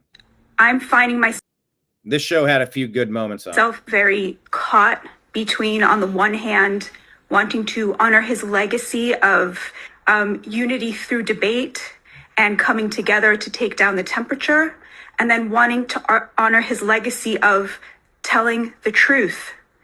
And the truth is, this is not a both sides issue. The killer killed him, according to police reports, because he found Charlie Kirk to be spreading hate. This is a view shared by every single prominent Democrat. Yes, there are people on Blue Sky advocating for violence, but what actually caused this was the utterly quotidian, utterly ubiquitous demonization of the political opposition from the left. And it has just led to violence because they said the other side were Hitler and Nazis. They said that speech is violence. To combine those two things together is to sign the death warrant of prominent conservatives. And that is what we are seeing again and again and again. And it is utterly facetious to suggest that there is any comparison between political violence on both sides. Every example they bring is not actually showing that, whether it's Governor Shapiro, whose attempted assassination was from a Free Palestine leftist, or whether it was the Minnesota assassinations, which were from somebody who said he was operating at the behest of Democrat Governor Tim Walz. There is a culture among Democrats at the highest level to suggest that their political opposition are a danger, and that suggests that their lives are forfeit. And I want to come together. I do. I love what Shank said. It brought tears to my eyes. I had to reach for a tissue while you were playing Charlie's words. But at the same time, we cannot unite with people who are lying to our faces about who we are, who will not take responsibility for the fact that they suggested that we are Nazis because of totally legitimate views that reflect the majority of Americans. So what I say is, let the left say we were wrong. It is legitimate to vote for Donald Trump. It is legitimate to be pro-life. It is legitimate to believe that there are only two genders, and we were wrong to suggest that that was not the case. We were wrong to say that that is hateful. When they say that, I am waiting with open arms to take down the temperature. I'm finding myself very... And if they don't, well, prepare yourself, because they won't.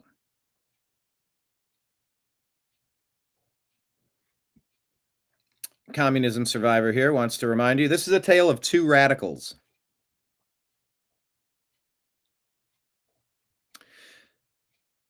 Both came from good standing, loving families. Both went to university. Neither had a criminal record. Both turned into domestic terrorists. We don't have a gun problem in this country. We have an education problem.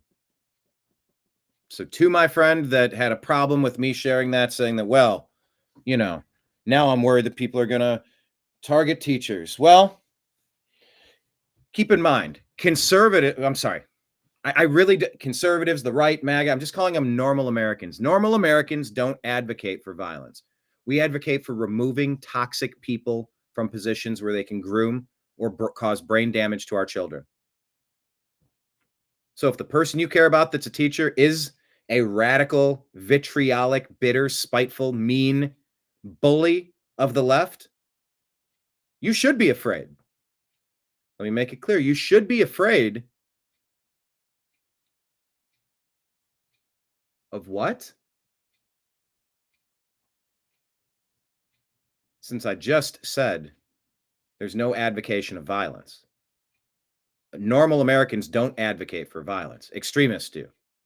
Yeah, well, there's that far right guy that did that one thing. No, that's not a normal American. And that's not right.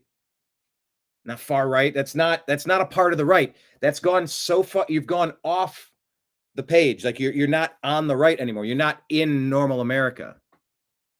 And not everybody that's normal is in normal America. They're not all Republicans. I didn't say Republicans. You should be afraid of keeping your job. Oh, see, now you're just doing cancel culture. You used to bitch about that. Excuse me? I've had my whole career derailed by cancel culture. Google, YouTube, Facebook, Instagram, Meta. Those are private companies. Bullshit. That was from Joe Biden in the White House.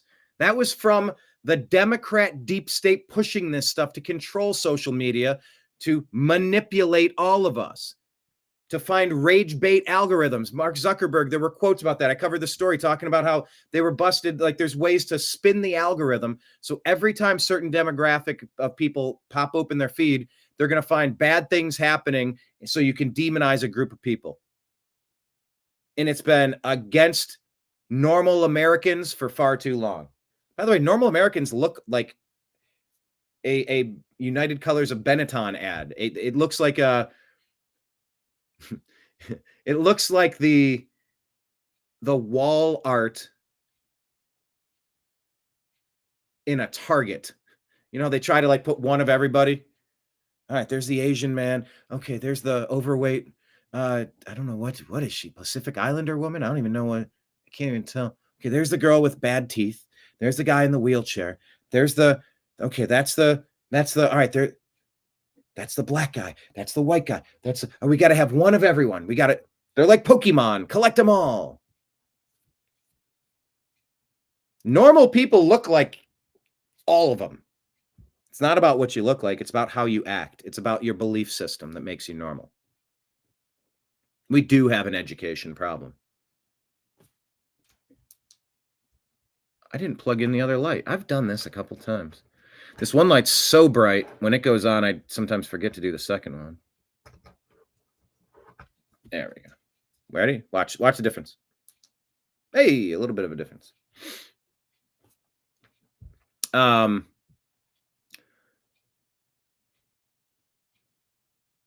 There is an education problem.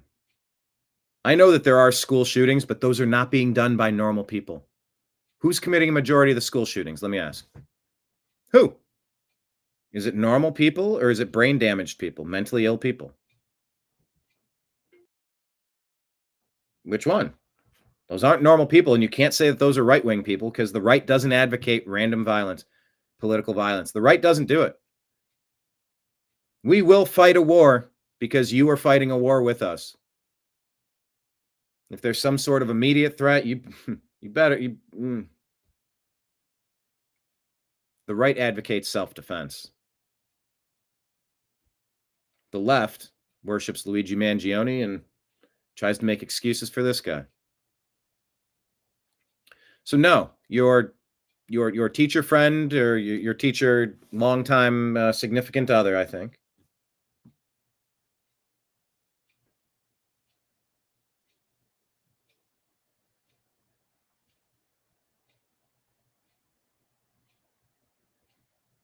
They do not.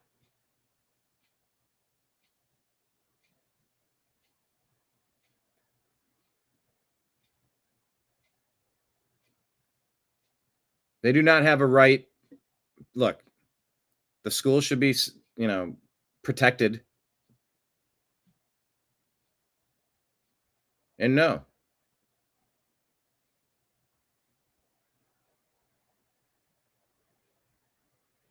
Sorry, I'm just reading that there's a accusation that Charlie Kirk's alleged assassin, Tyler Robinson, lived with a transgender partner, according to a source. So much to sift through.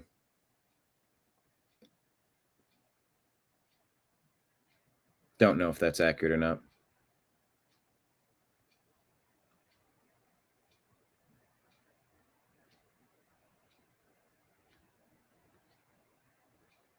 No, anyway, you have a right to a safe school zone. And the normal Americans that I'm talking about don't advocate political violence. But you should be afraid if Tim Pool is reporting this as well, that this is a trans situation. Charlie Kirk assassin Tyler Robinson lived with his transgender partner. Sources tell Brooke Singman.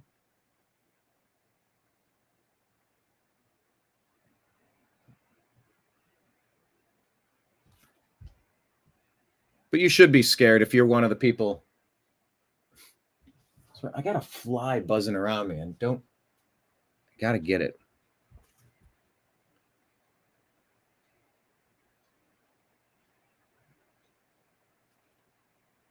You should be scared.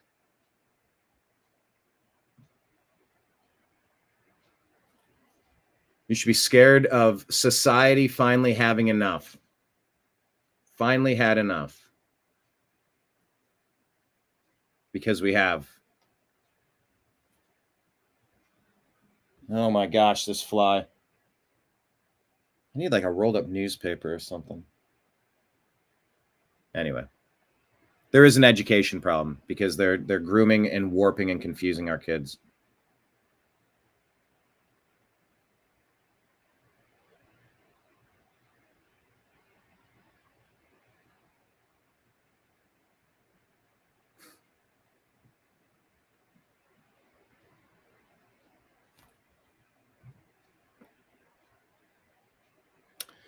Schools hire radical activist professors who spew hate in their classrooms, dehumanize certain groups of people, and squash dissenting views. These institutions of higher learning don't teach, they indoctrinate. This is not new. Those of us who study history have seen this before. It always starts with the students. See Russia, China, Nazi Germany, and Iran. Now we're seeing the same thing here with the Islamo-Marxists that are using the same playbook to radicalize American children with their evil ideology. How many more Mangionis and Robinsons must there be before we realize that they are the direct result of the toxic narratives they have been taught in our own schools under our very own noses on our own dime?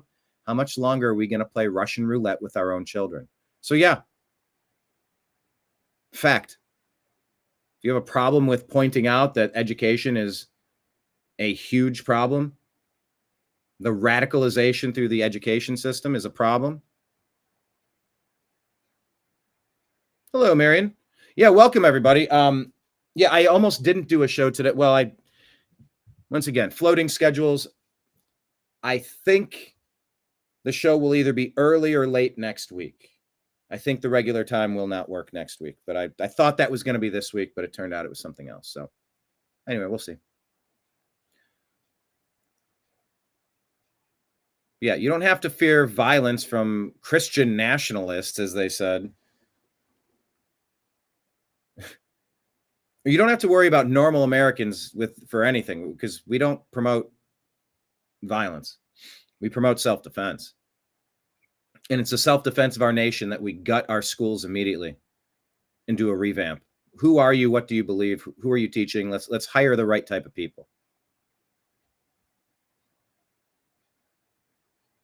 It's a big problem in our country, the education system. All right, Gabriel Chamis says a report, Charlie Kirk refused a funding offer from Bibi Netanyahu in his final days. Charlie came to see Netanyahu as a bully. who sought to drag America into foreign entanglements. Netanyahu just lied to the world and said that they were friends. Gabriel Chamas says, in the weeks leading up to September 10 assassination, Charlie had come to loathe the Israel leader, regarding him as a bully, the source said. Kirk was disgusted by what he witnessed inside the Trump administration, where Netanyahu sought to personally dictate the president's personnel choices and weaponized Israeli assets like billionaire donor Miriam Adelson to keep the White House firmly under its thumb, according to the Gray Zone. The Gray Zone is ran by Max Blumenthal, who's been a guest on Rogan, RFK Jr. Show, Jimmy Dore, and more.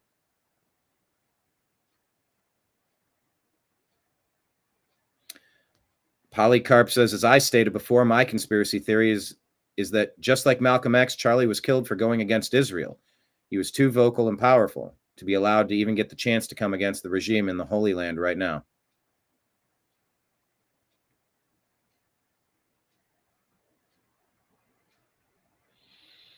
These accusations are flying out there. Don't know what to make of it.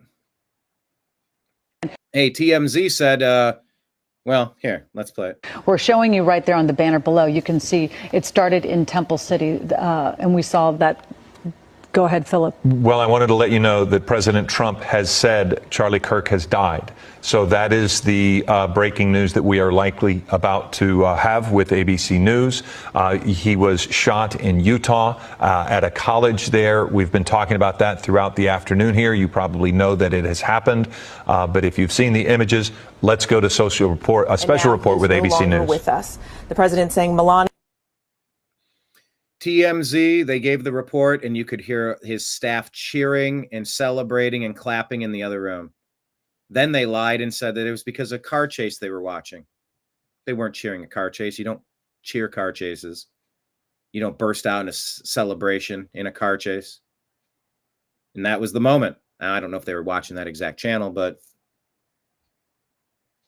at the time when that was being broadcast, nothing happened to cheer about. TMZ needs to clean house.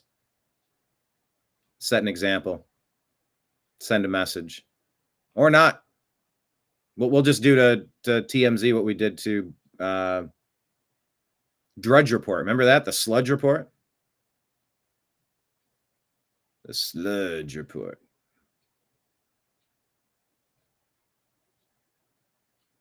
They were lying. Yep, Milo says, all right, I'm unretiring.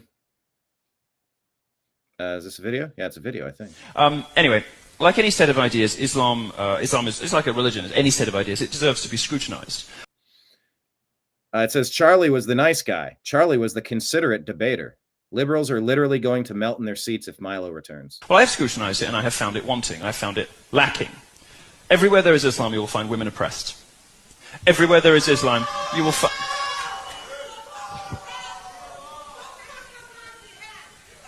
You're wearing a hijab in the United States of America. What is wrong with you?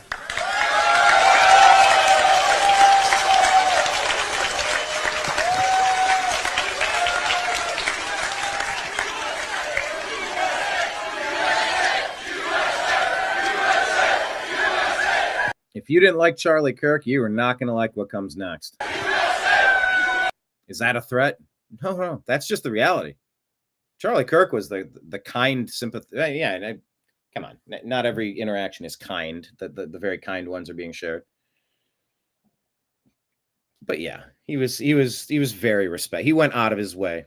And look, most people know you have to be super considerate to have a debate, or else it's going to go off the rails really fast, and it's not productive for anyone. That's not good for anyone.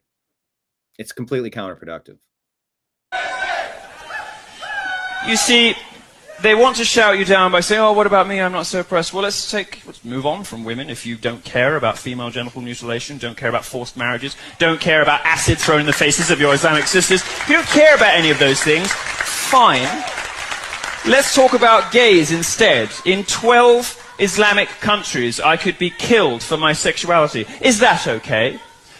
100 million people live in countries where it is illegal to be homosexual. All of those countries are Islamic. And so explain to me how the radical left,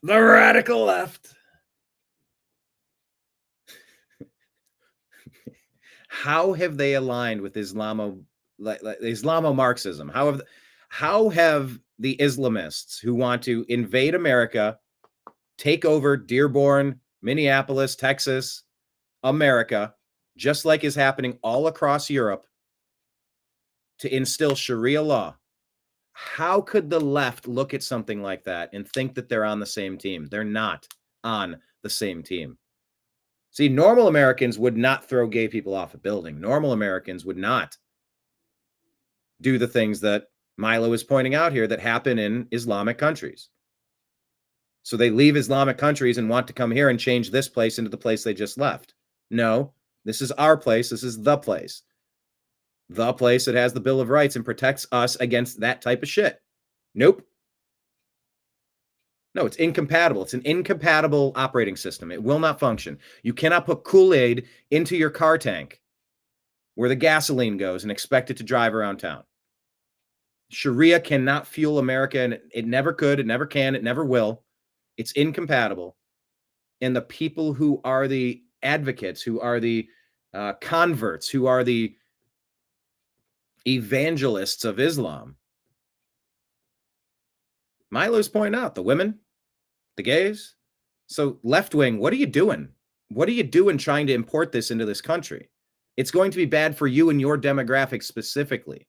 Not an ISIS thing. You know, you will see gays being thrown off the roof in ISIS-controlled territories. But this has nothing to do with terrorism. This is mainstream Muslim culture. Your religion does it everywhere your religion exists. It is a threat, an existential threat to gay people.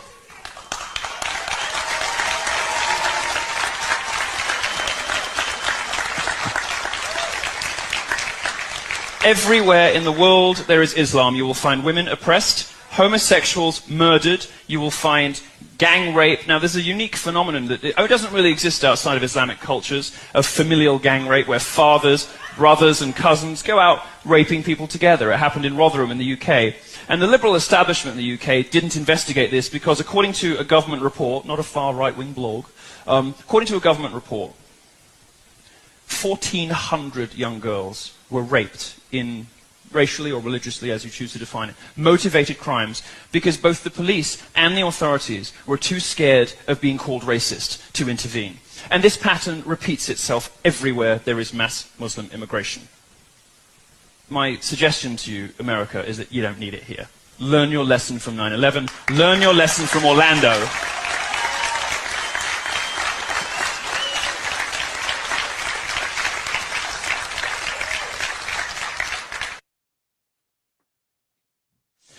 Anyway, it's time to have more conversations, not less. Difficult conversations need to be had. Charlie Kirk got shot and killed. How do you feel? Happy. That's good. Well, someone had to do it. The day before Kirk was killed by a sniper at Utah Valley University. There's music in the back of this. 34% of American college students. I can't. 34% of American college students believe it's acceptable to use violence to stop someone from speaking on campus, up from 20% only 3 years ago. Brainwashed generation. Can't play it. And the playbook is quite simple. Benny Johnson. You demonize at a corporate media level. You call everyone Hitler and fascist and irredeemable and deplorable. Then you fund groups to organize against those people who you've demonized. Then you arm them. You ensure that they have a militia-style mindset. This is done through TikTok and mass formation psychosis and the allowance of left-wing violence and the promotion of Luigi-style left-wing murderous terrorism. You lionize and venerate, like the transgender shooter that just massacred children in Minneapolis. You hop people up on pharmaceuticals. And the playbook is quite simple. Pharmaceutic. You demonize. Oh, the clip. The clip clipped.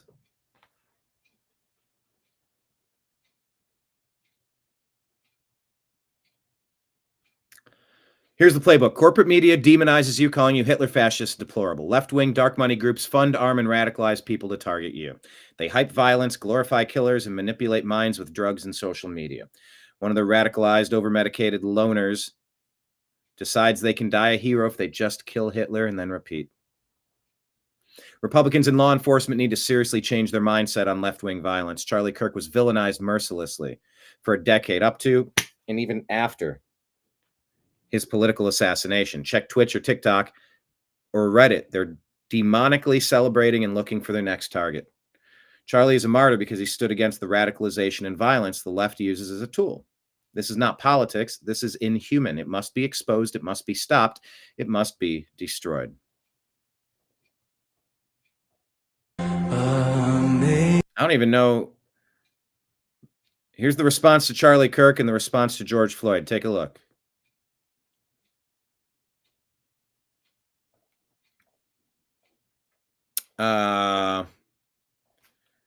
Is Amazing Grace subject to copyright claim on YouTube? So I was like, I want to play this, but I don't know if I can play the song. Grok is taking a long time on this answer. The original hymn is firmly in public domain. However, subject to copyright claim. If it's my own performance, that's one thing. But if I'm using audio from another commercial recording of the song, it will almost certainly trigger a claim. So I can't play Amazing Grace unless I sing it.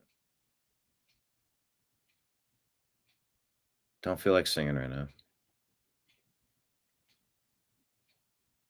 Do you see the difference here? What Obama has unleashed on America? It's not like there weren't riots before Obama. I get that. But this is the normalization of it.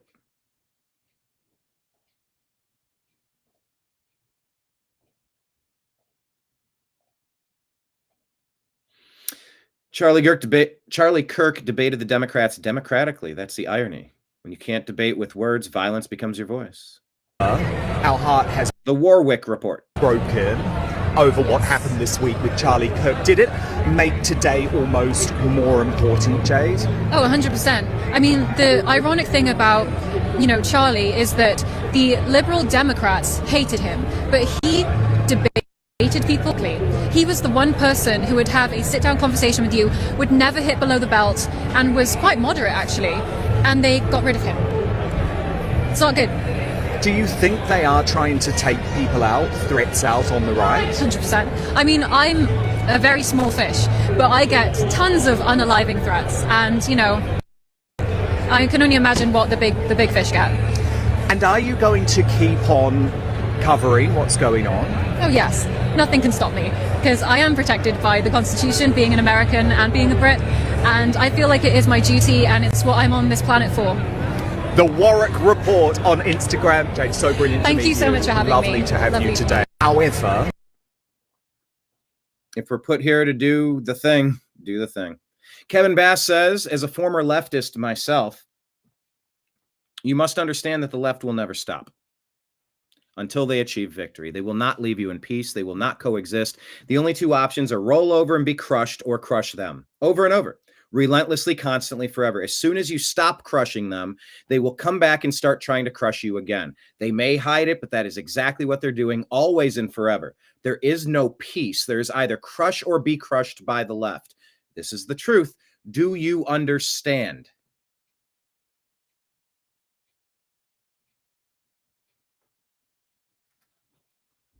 Do you understand? Let me hit refresh because I did find one more thing. Oh, a couple things. Alex Stein. The world is significantly worse today without Charlie Kirk than it was. They have music. I can't play it.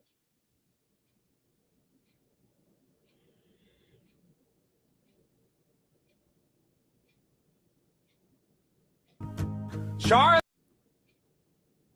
I can't play it because there's music. Sorry. Watch that if you want. That's Alex Stein's take. Here's Steve Bannon's take. Whoever authorized I've been waiting for Bannon's take. One of the biggest Trump haters in this country, the governor of Utah, Cox, one of the worst people in the political in the Republican Party. He's a true Trump hater and has genuflected and taken the knee on every piece of radical ideology out there. Folks in Utah got to understand something. This guy has accepted and embraced and then promulgated out to the nation some of the most dangerous ideologies out there, including the transgender ideology, which he fully embraced and tried to put into the public schools in Utah till it was hand-to-hand combat in your legislature out there. He's working with Polish right now. There's not a more radical, Polis is gay. He makes no bones about that. He's very upfront about that, as many people in public life are. That's fine. But he was selected, put his money into to radicalize Colorado, which he's done. And now you have Cox and Colorado working together on some sort of, we have to have a nice dialogue. That's all surrender, and we're not going to surrender. You see the people in the streets right there? You think they're going to surrender?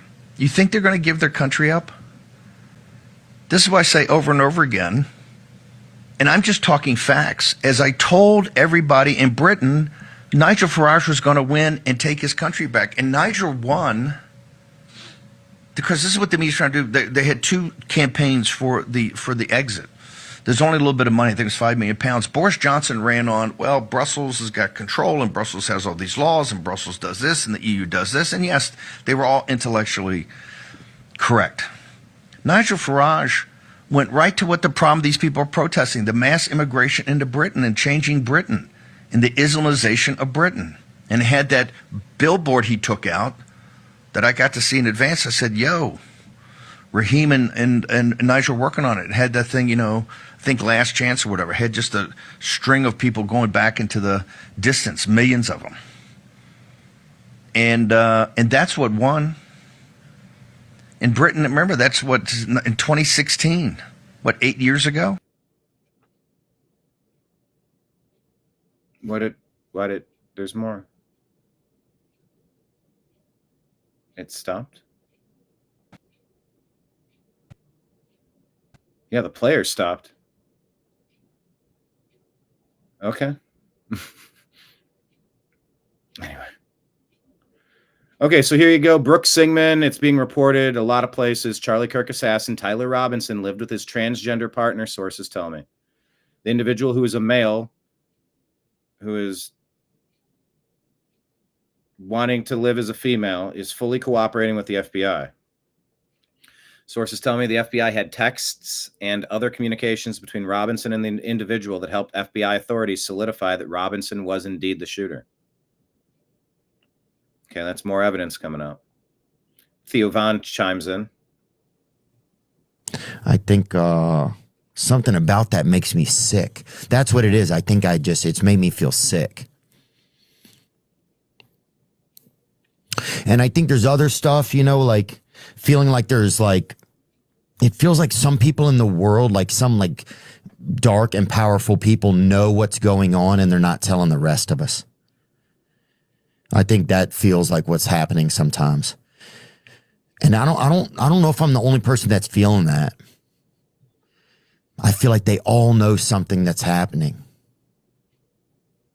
It always feels like there's something bigger and eviler in the distance hiding behind something that's kind of laughing a little.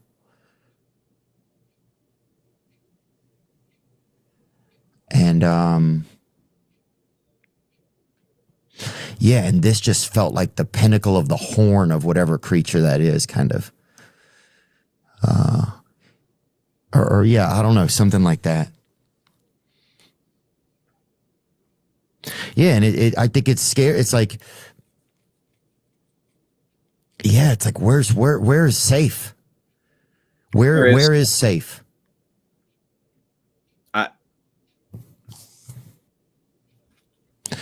Where is safe? There really is no such thing. And that's one of the toughest parts. It's like, I think our delusions have been ended.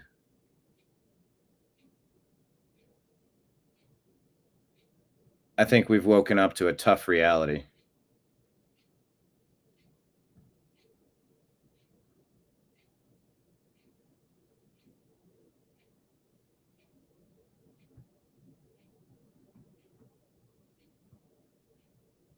Things have changed. Maybe it's always been this way, but now we're seeing it. Good morning, David. Welcome. He says, well, the military is moving into the most problem cities. Yeah, Memphis is next up, I heard. Great STTL. What's up, Greatest TTL? Greatest TTL, I know everybody else, who they are and where they're from. What is your name and where are you from? If you would care to give me a general.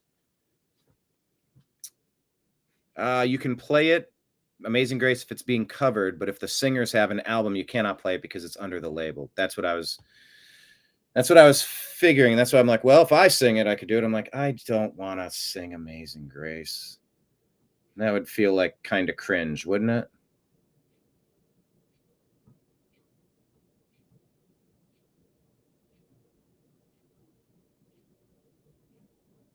I think it would, so I'm not going to do it. I was tempted to, though. I considered it, at least. I considered it. We'll leave it at that. But yeah, thank you for that. I appreciate the... Everyone hit like, hit subscribe. By the way, thank you so much. David says, and I have to say, all of a sudden where I am, a lot of what looks like attack helicopters are flying in formation and fighter jets flying over. Really?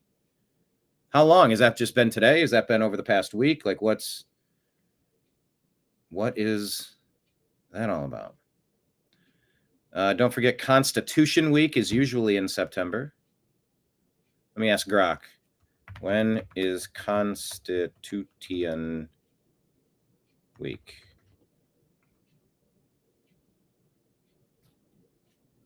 September 17 to 23, commemorating the signing of the U.S. Constitution. September 17th, 1787. It's a lot of sevens. The week-long celebration, established by Congress in 1956 to promote awareness of the Constitution's significance in 2025, September 17 through... Why would you put Constitution Week starting Wednesday and ending Tuesday? I don't know, maybe just to continue through the week. I don't know. Starts September 17th in 4 days, this Wednesday. Good call. So the Daily Mail is reporting this is the assassin's roommate unmasked. Tyler Robinson's roommate, who tipped off the FBI, is identified as the family refused to deny the trans motive.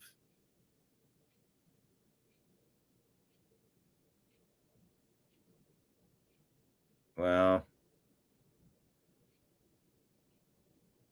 doggone it. Asher Press is saying the Daily Mail reported 22-year-old wannabe professional gamer who lived with Charlie Kirk's alleged assassin gave cops incriminating text messages leading to his arrest. Lance Twiggs turned over Tyler Robinson, who lived with him in a 3-bedroom apartment in St. George, Utah, according to Daily Mail. Twiggs showed police texts from Robinson about stashing a gun linked to Wednesday's shooting of the prominent conservative activist at Utah Valley University, a law enforcement affidavit said. His identity was revealed as separate reports emerged from Fox and the New York Post, which stated that Robinson was living with a transgender partner who is cooperating with the investigation. It's unclear if Twiggs is the same person referenced in the reports, and he has not been named in the affidavit. His grandfather, Jerry Twiggs, told Daily Mail that he was unable to comment on rumors that he was trans and that there was a transgender motive to Kirk's murder. Quote, I don't want to comment on that. I'm not sure what his situation is exactly right now, he said, adding that he had never met Robinson. Oh, never met Robinson. Jerry also confirmed his grandson had been talking with the police, but that he had not spoken to him since. After he was with the police, he's been at his house, and there's no way for us to contact him other than going over there. Authorities are yet to confirm a motive, but Utah Governor Spencer Cox told the Wall Street Journal that Robinson was deeply indoctrinated with leftist ideology. South Utah native Twiggs studied at Utah Tech, according to the Facebook page, 22 years old, also taking electrician training at nearby Technical College. Note that this is a developing story. Oh, this person's wearing a furry outfit? Yeah, we thought a pastor tipped people. I don't know. There's probably several people involved. But that is sort of like the latest. Oh, here's Erica Kirk. This one was tough. Goodness. And I talked to her and she said, Mommy, I missed you. I said, I miss you too, baby. She goes, where's Daddy? What do you tell a 3-year-old? She's 3.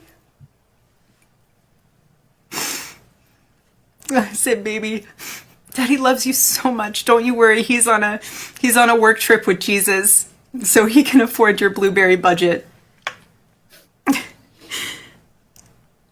And my goodness, am I so humbled to witness Charlie, you alongside Jesus right now.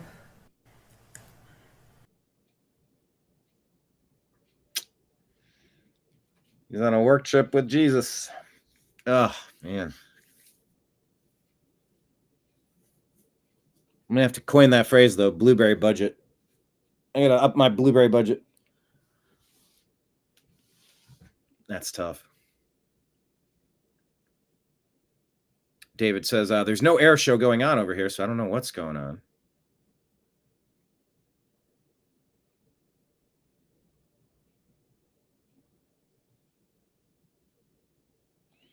Greatest TTL, I told you he wanted to be liberated from his father.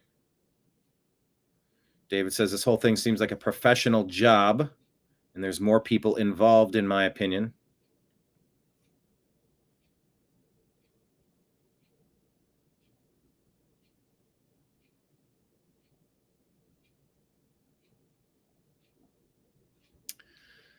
All right, let's go over to X. Yes, please hit like, please hit subscribe, please share the show with your friends.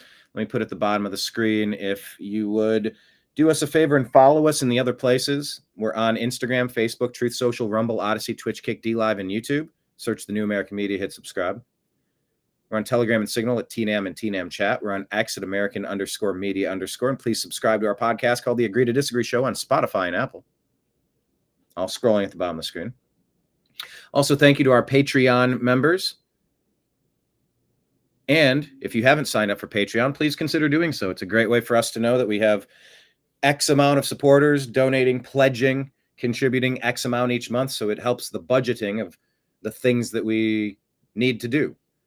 Thank you so much. And to everyone in the future that comes on in, happy to have you. Thank you so much. Yeah, we've entered a new crowdfunding phase. Like, that's the key. You can't rely on Facebook to get your message out or monetize you. You can't rely on Twitter to get your message out or to monetize you. You can't rely on Google, YouTube to get your message out or to monetize you and bring in the revenue that you need to pay your bills and earn a living. So it is crowdfunding and sponsorships. I haven't really gone after sponsorships, but I need to. I hope it'll be a big week for some stuff. There's several things. There's several seeds that are planted. We'll see how they germinate. But thank you, like I said, to the Patreon members. But we also have a tip jar. We're here at the bar, as you can see. We do have tip jars at the bar. Venmo and Cash App at BrianEngelman, ENGELMAN. And then we're on PayPal at fuzzinstallment@yahoo.com. Fuzzinstallment@yahoo.com. Thank you all so much. All right, let's look on our X feed. By the way, that Patreon link that I told you about, just go to X, American_media_. It's right there. It's pinned. That's my conversation with John B. Wells from Caravan to Midnight on Agree to Disagree show, talking God, Trump, Biden, Deep State, and World War III.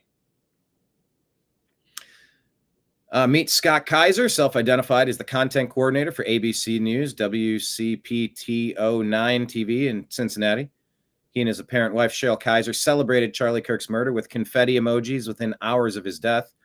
One by one, we will drag them to the light.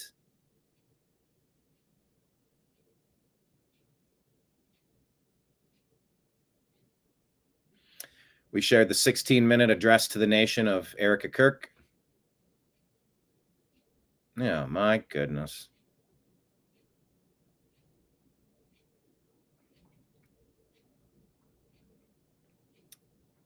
My goodness. Ooh.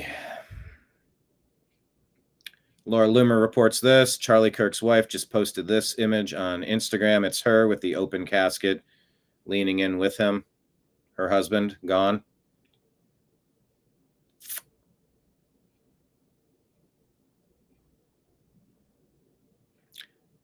Tara Bull says, many don't know that Charlie Kirk's wife, Erica Kirk, runs her own business in New York City called Proclaim Streetwear. For every sweatshirt they sell, one gets donated to a homeless person living on the street. It's time to start spreading the truth. Enough with the left's lies. Charlie Kirk's wife is seen here holding Charlie Kirk's cross necklace out the window.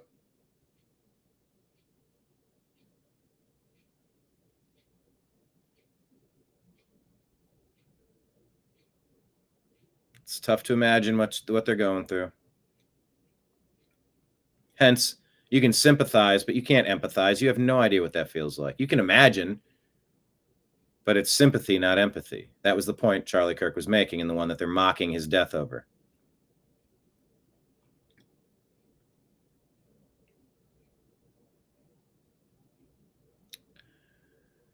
Yeah, surprised by the open casket.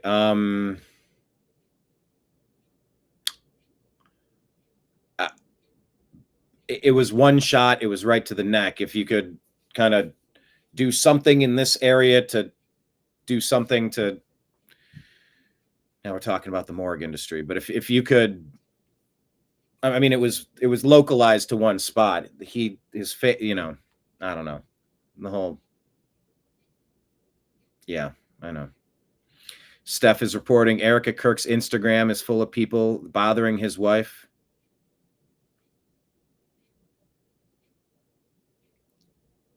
Laughing at a widow. There is no coexisting with those people. You cut them out of your life. You fire them from your organization. You stand up to them. You tell them, fuck you. They don't hear this enough. They think this stuff is okay. They think it's cool. They think it's funny. They need to start hearing from real Americans. Ostracize, shun, shame. And really, it's the illumination. It's just, this is you being you. You're doing this to you. If that's the person you want to be.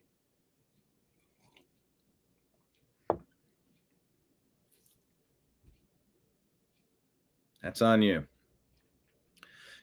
Grape says, Tucker Carlson started a Give, Set, and Go for Charlie's wife, Erica, and his two beautiful children. Generously seeded it with $1 million. I thought I would try an experiment and search Give, Send, Go, Charlie Kirk on Google. No direct link.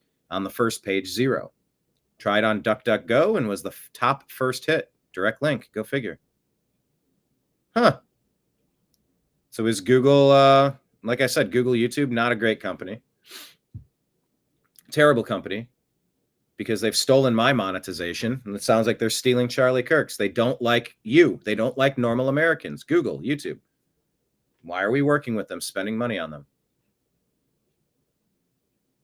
Still just an accusation.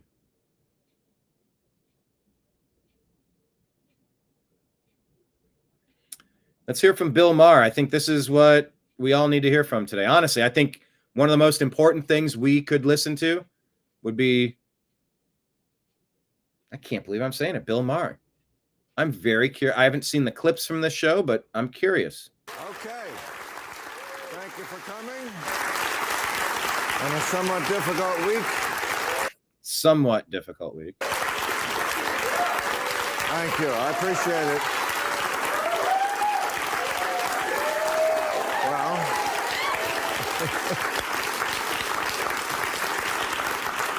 I hope that's for what I think it's for, because I've always wanted to be someone who wants to talk to people.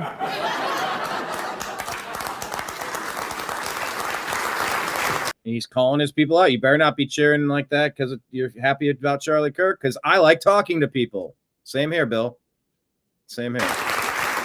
It was a very ugly week in America with violence of all kinds, political violence, regular violence, a lot of people talking about a civil war. And then today in Congress, because Charlie Kirk got assassinated, Lauren Boebert stood up and said we need to have a prayer So they started to have a prayer, a silent prayer, and then she started screaming, "No, silent prayers get silent results." As if praying out loud gets big results. Oh, there's his atheist mocking God. Of course, that's the Bill Maher brand. Ha ha, sir. So then the Democrats started screaming at her that there was a school shooting in her state. I tell you, so far the Civil War is not very civil. That's, but at least we have the killer now. It's somebody named Tyler Robinson. He is a stay-at-home son.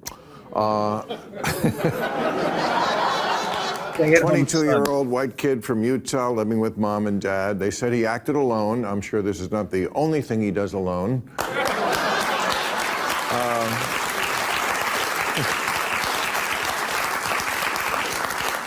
And here's a new wrinkle. Now the assassins are writing on the bullets. Have you seen this? This is not the first time.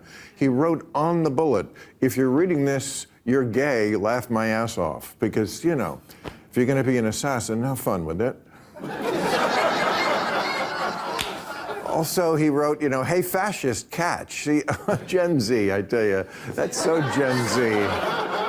The ends justify the memes.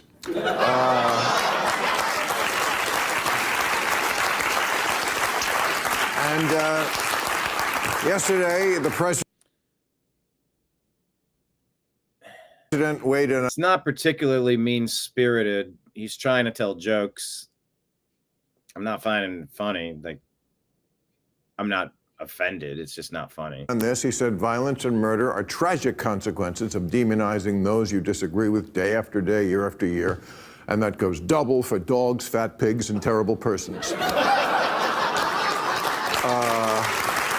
Yeah, dogs, fat pigs, and terrible persons are not Nazis. They're not stealing your democracy. That's a big difference, Bill, and you know.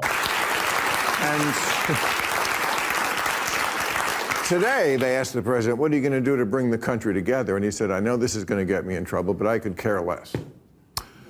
He's a different kind of cat. But there is no togetherness with these people. They must be ostracized from positions of power. They must be cut off from friends and family. They must be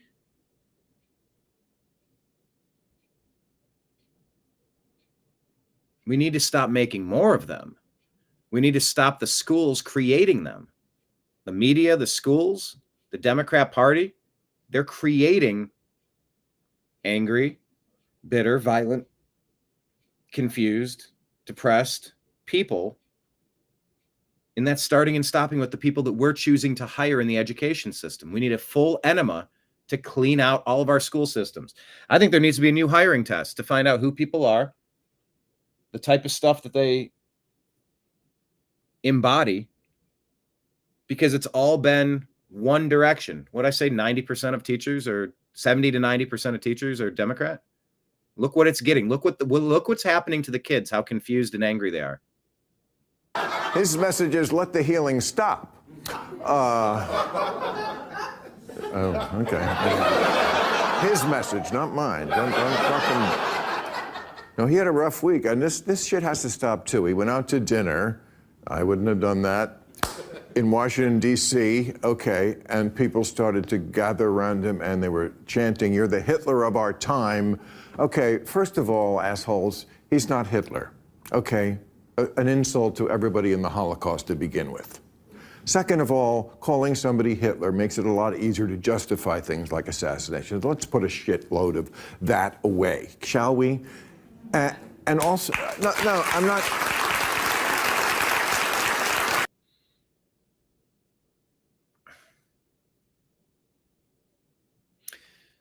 You know, whether it comes to some of the trans stuff, the Islamist stuff, and this put the damn Hitler shit away. Bill says stuff like this, and it's like, that might be the only time a leftist would hear someone say that. So on this point, Bill, I appreciate you here. He's not Hitler, okay? An insult to everybody in the Holocaust to begin with. Okay. Second of all, calling somebody Hitler makes it a lot easier to justify things like assassination. Let's put a shitload of that away, shall we? And also, no, I'm not.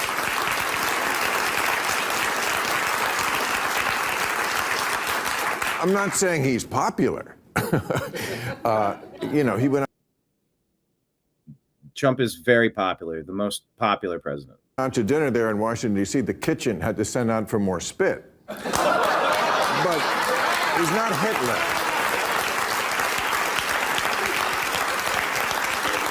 And then, to add to his bad week, the House Oversight Committee, they released a redacted copy of Jeffrey Epstein's 50th birthday book. He had a 50th birthday.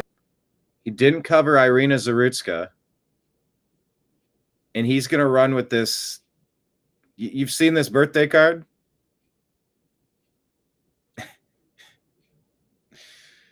Oh, give it a rest, Bill.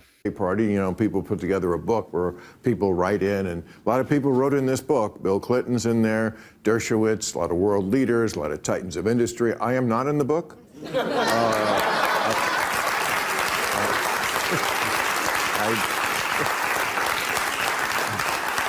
I did give a blurb for the cover, but that's. But there's an alleged letter from Trump. Alleged, he denies it. I want to be very clear because they're very litigious. I got one going. I can't do anymore. But no, alleged, completely alleged that Trump wrote in the book. I don't know. It is entirely possible that Jeffrey Epstein had two close friends named Donald Trump. Absolutely. We don't know. He denies it. But, you know, they asked Trump about it this week, then he said it's a dead issue, and he keeps saying this, and you know he keeps wanting this to be a dead issue, and it keeps not being a dead issue. Something keeps coming up about the Epstein thing. I'm not saying he's looking for a distraction from this, but if you're a Venezuelan, I wouldn't go boating this weekend. That's all I'm gonna. Well, I don't know. I was hoping for a little bit more in that moment, but it's okay.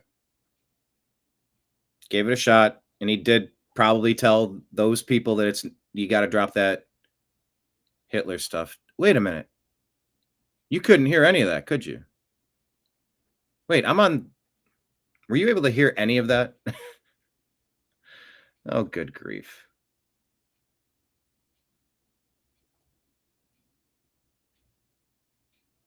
Well, no, you could. You're watching it. Hang on.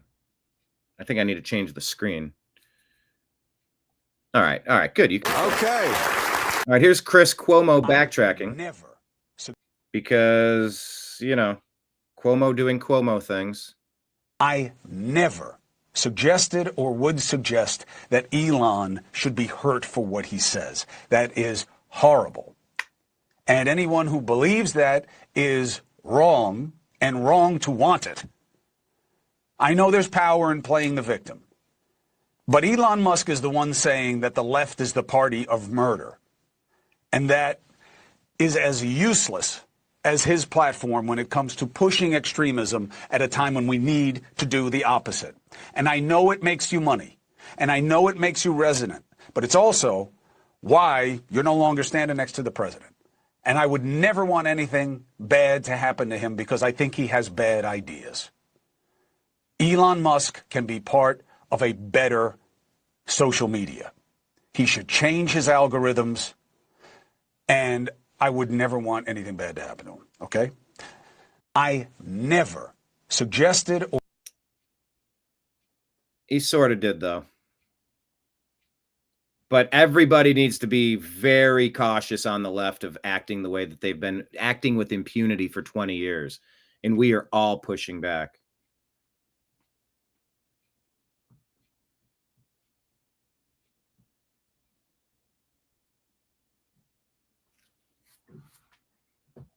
I'm looking for glimmers of light in the darkness here, but Americans have had it. We are not tolerating the left treating us like they're bullies. They've always been bullies, like Malay in Argentina said, you never give the shit libs an inch. Don't give them an inch. Like the thing I was reading earlier.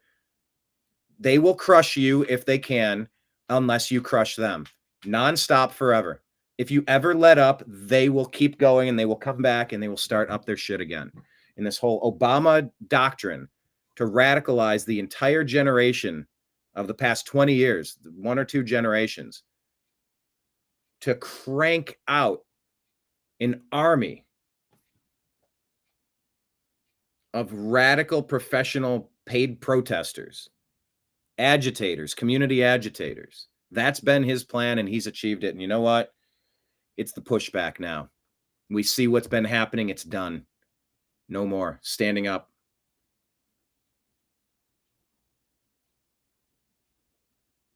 I got to full screen this here. This was the post here. Unilad said that the grandmother of Charlie Kirk murder suspect broke his silence, revealing why the FBI is the wrong man.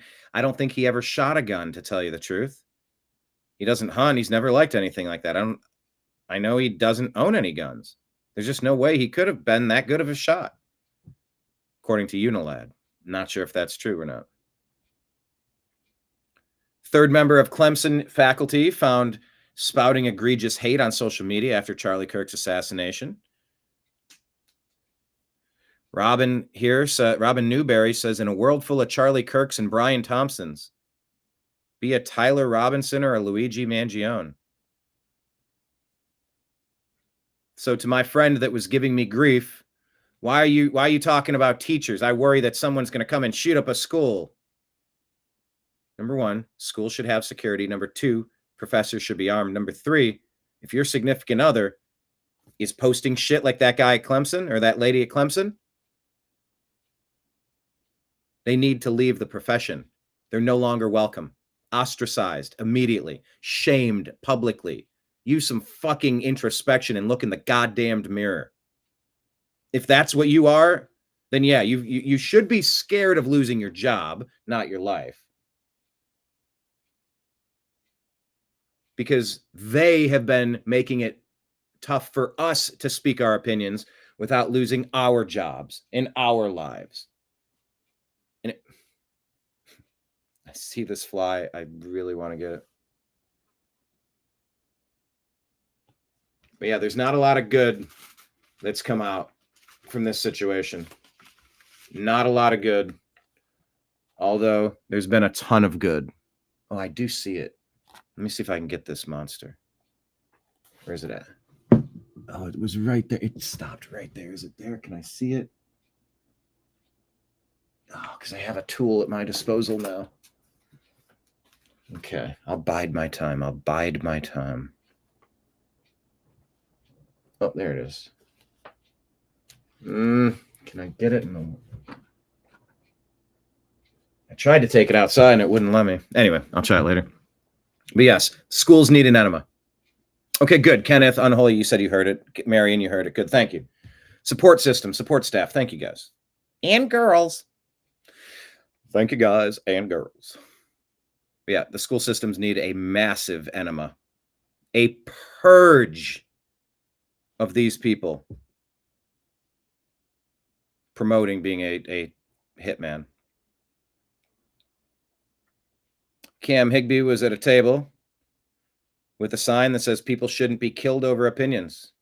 So this guy brings out his phone and he starts acting erratically. People like Cam Higbee will just sit here and do this information, and they will just keep doing it forever until somebody stops them, because we've constructed an environment, we've constructed a society where people can do misinformation. They can make an entire career out of it. Oh, they can do misinformation? What does that even mean?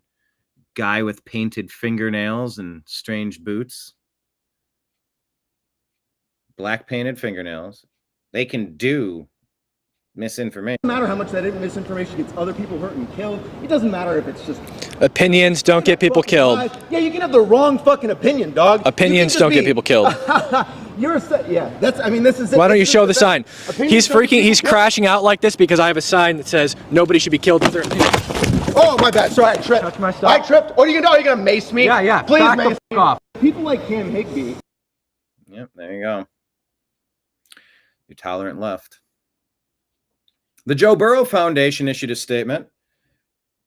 They were founded on the belief that everyone has the responsibility to do good. They've terminated an advisory board member that made inappropriate remarks in light of recent events, and they're no longer associated with the foundation. Their comments don't reflect our values or our mission. We are committed to accountability and respect for all. They have been They, the left, have been ruining the lives of normal Americans if we don't want to let dudes in the bathrooms with our 5-year-olds, if we don't want men to punch women in the Olympics, if we don't want men spiking volleyballs causing concussions on lady softball teams. We should lose. ESPN fired Kurt Schilling because he posted a meme about a dude in a lady restroom on Instagram. ESPN promoting the Caitlyn Jenner stuff, forcing it at us, forcing the Kaepernick stuff at us. ABC, ESPN, Disney has been a massively radicalized conglomeration. Look at the crap they spew out with Jimmy Kimmel every night. Look at how woke the Disney world has become. It's unwatchable. Normal Americans have had it because you've taken our normal positions. But yeah, if we're at LA Fitness, we don't want a dude walking in on grandma or mom or sis or my daughter. That's common sense. But we've been getting fired for that. We've been denied promotions for that. We've been denied opportunities for that. We've been threatened by that. We've been injured. We've been harmed. We've been attacked and assaulted and killed for common sense opinions. That's what's changed. And the purge has begun. People are saying bring this back and rename it the Charlie Kirk Act. The Smith-Mundt Act of 1949 prohibited the use of propaganda in any of our media, citing it as a threat to our national security. News agencies from turning...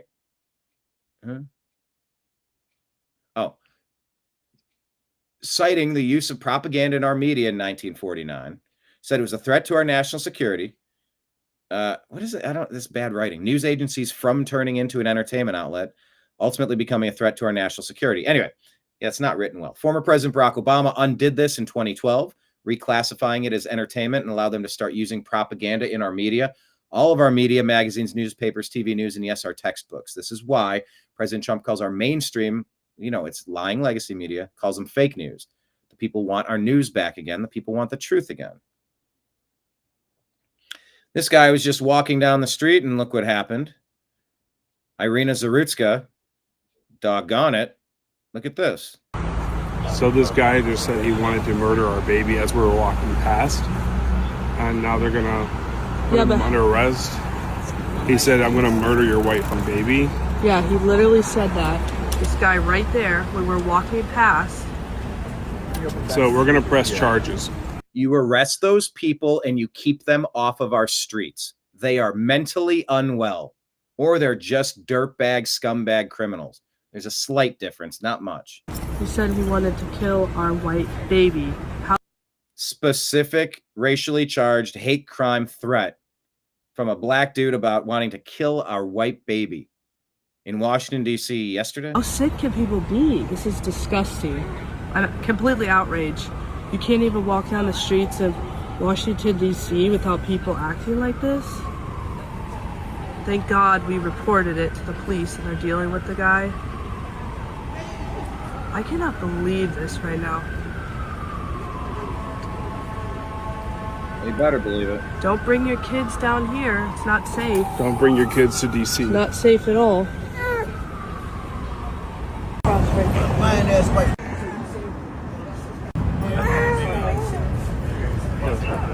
No, are you just going to dump him back out on the streets to eventually get what he's hoping for? Here, take a look in the you don't like hearing how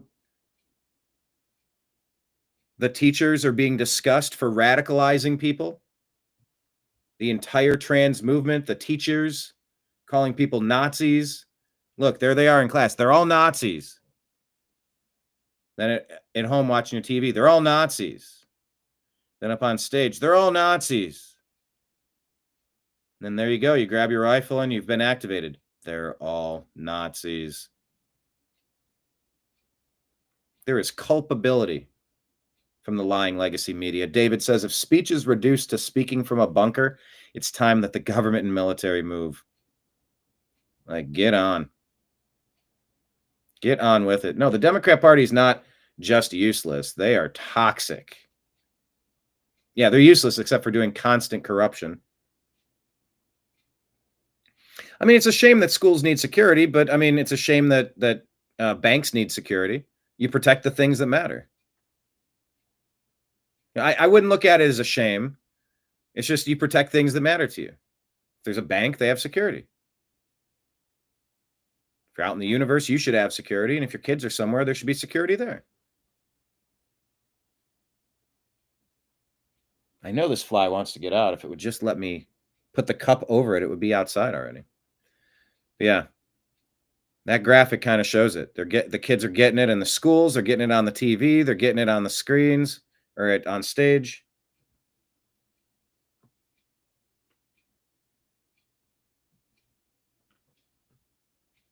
Everywhere you look.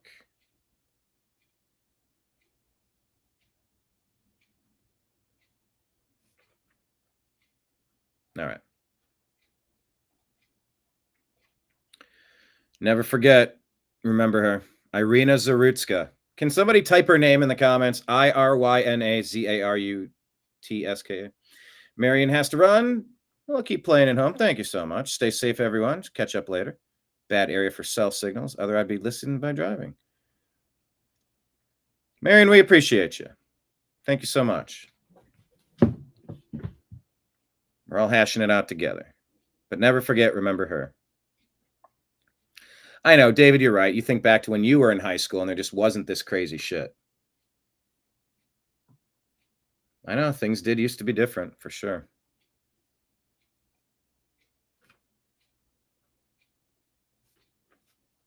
But never forget Iryna Zarutska. Say her name. Charlie Kirk wasn't killed because of what he had to say. He was killed because the young men, I'm sorry, not just young men, that the young people were listening to him. Because trust me,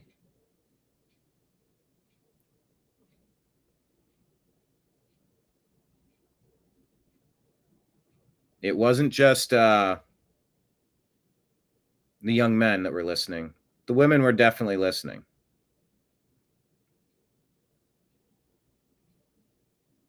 Because they were hearing it from the men too. Trust me, these young men, like they're standing up. This is the most conservative generation we've had because they've been so bullied by their teachers.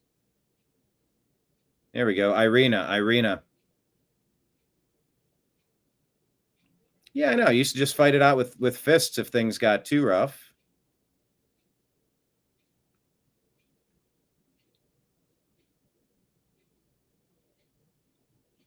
Here's this young man. I've been seeing him a lot lately.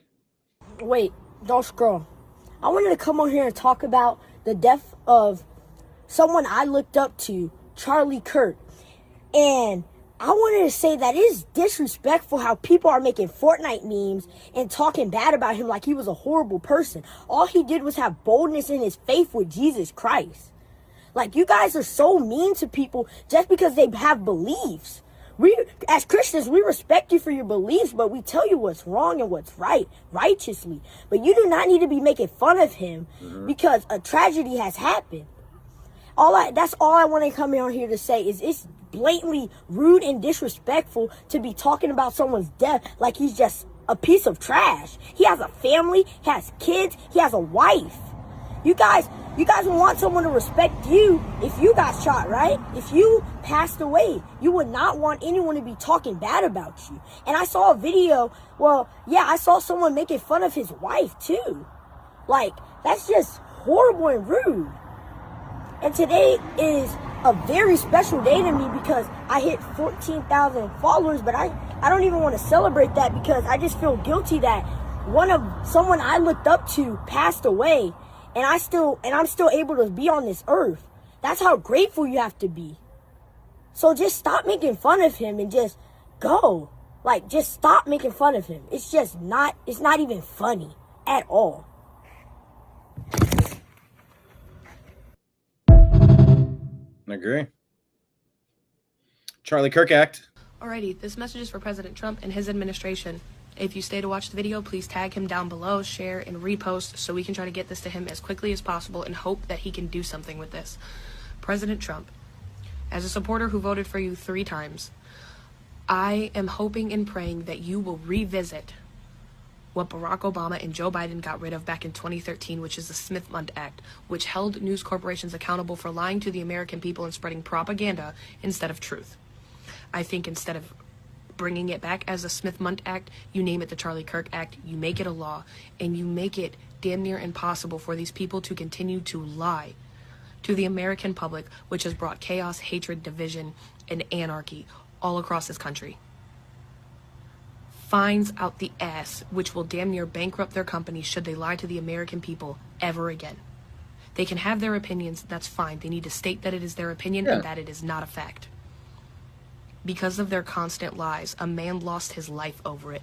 Because of the constant hateful rhetoric of calling him a fascist and a Nazi and a white supremacist and a bigot, the same thing that they called you, this man is dead. I think this would be a great legacy for him to have a law named after him to force journalists to finally start telling the truth and having the integrity that they have lacked for over a decade. I hope that this gets to you. I hope that you think about it and that you pass it into law. Because we are on a dangerous path right now. I've been calling for the Smith-Mundt Act. I don't know what's taken so long on this. With the constant lies and the propaganda. And that doesn't end just at news journalists.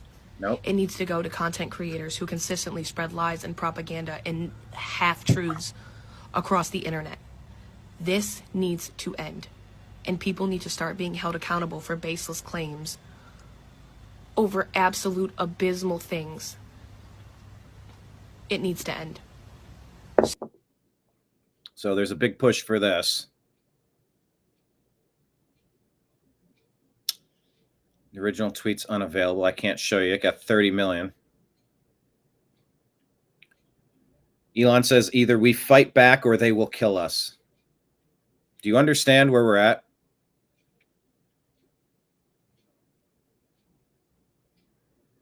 That's not a call to violence. That's a call to reality. It's a call to wake the fuck up. We just want to live in peace and be left alone. Sharia's creeping all over the globe trying to dominate and change society. We just want to be left alone. That's not something that that's not incompatible with the Bill of Rights. It cannot occur. It cannot. We want to be left alone. But we're getting killed for speaking. So, act accordingly. If the soul is eternal and we're going to be graded, we're going to be judged on the amount of effort we put in to try to make this world a better place. Speak with boldness. Like President Trump said, they're not coming after me, they're coming after you. I just happen to be in the way. Yeah, they missed. They tried to Charlie Kirk President Trump. I don't even want to say, could you imagine what would have happened if, but like, my God.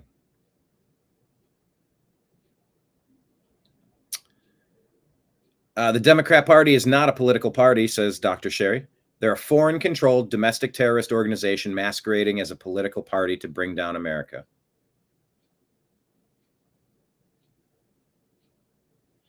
Right here, Dodgers closing pitcher Blake Treinen has Charlie Kirk written on his hat with a cross on each side. Bravo. Check out yesterday's show. Father turns in Kirk assassination suspect breaking.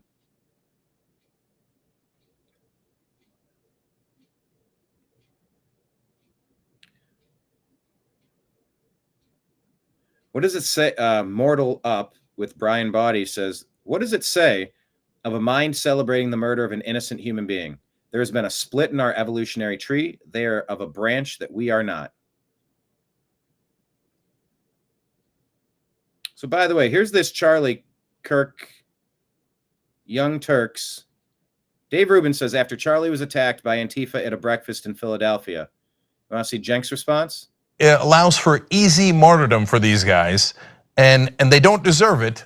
But I do also want to point out, as they're in the middle of crying now, although Charlie was smiling ear to ear throughout the entire video, thinking, yes, I'm now the victim.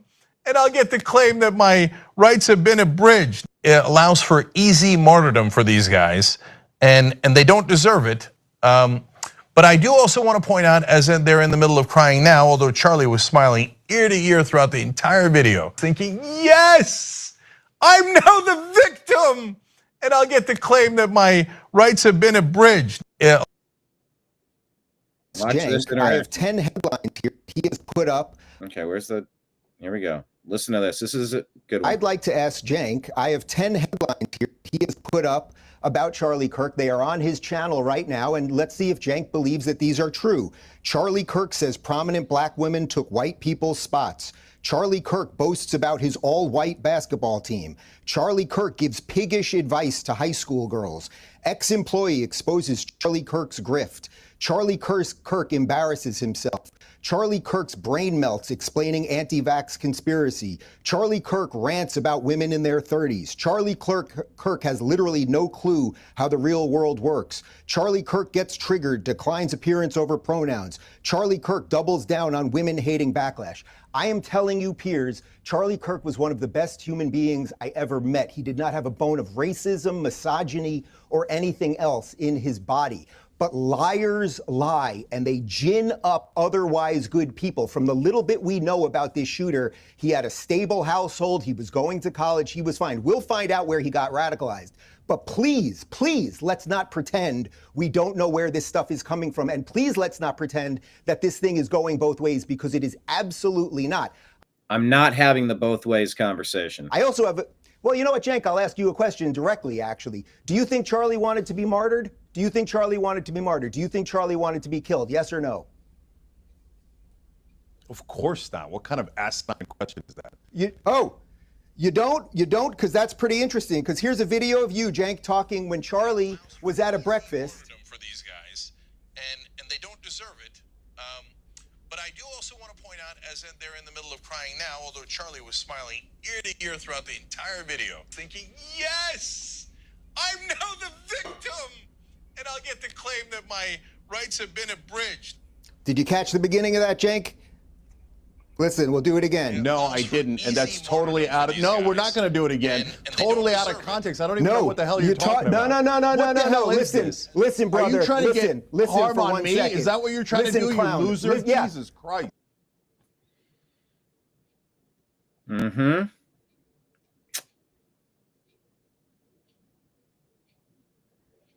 Here's a little context. Cenk and the Young Turks constantly talk about Nazis. They call people Nazis. They compare people to Nazis constantly. A quick search over the last 8 years, they've used the word Nazi in over 1,000 shows. Everyone's a Nazi. Everyone's a Nazi. I've interviewed Cenk a couple times. Once or twice.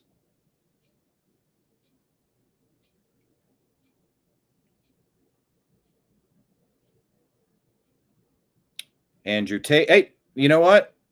Now we're hearing from people like Milo Yiannopoulos and Andrew Tate and Nick Fuentes. You took Charlie Kirk off the chessboard. There's other pieces. Now you're going to listen to these other voices. So Charlie's killer has been caught. Some 22-year-old dweeb, some theater kid who managed to kill a man far greater than he could ever be. What comes next? Well, this is extremely simple. He's now been apprehended. Now that he's been apprehended, he should be interviewed publicly. And the name of every single inspiration that comes out of his mouth, when we ask him why he believed what he thought about Charlie, all of the liberal media, all of the left-wing influencers, all of his friends, anybody who told him bad things about Charlie, every single name he says, they are all in a RICO case and they also go to jail. He is then thrown in a cell, and the only way he can get food in this barren landscape is by carving the word sorry into his own skin with a knife. Eventually, when he's run out of skin to carve, we're going to line him up and shoot him in the fucking neck. And if anybody at home has a problem with this, I'll take the shot myself. We'll put him on a post. We'll stand him up there, 200 yards, the exact same rifle with the exact same ammunition, exact same for karmic retribution, and we take out his fucking vocal cords. Justice is done. And if any of these other liberal pieces of shit feel like they can go around and murder people purely because they cannot handle combat in the realm of ideas, they can meet the exact same end that they inflict on people which are far greater than them. Enough is enough.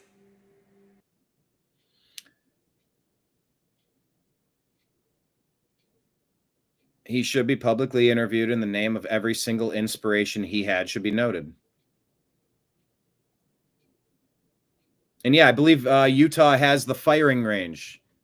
Death by what are they? Firing squad. It should be a pay-per-view event. My buddy responded, he goes, I don't think that's a good idea. I'm like, I don't know, man.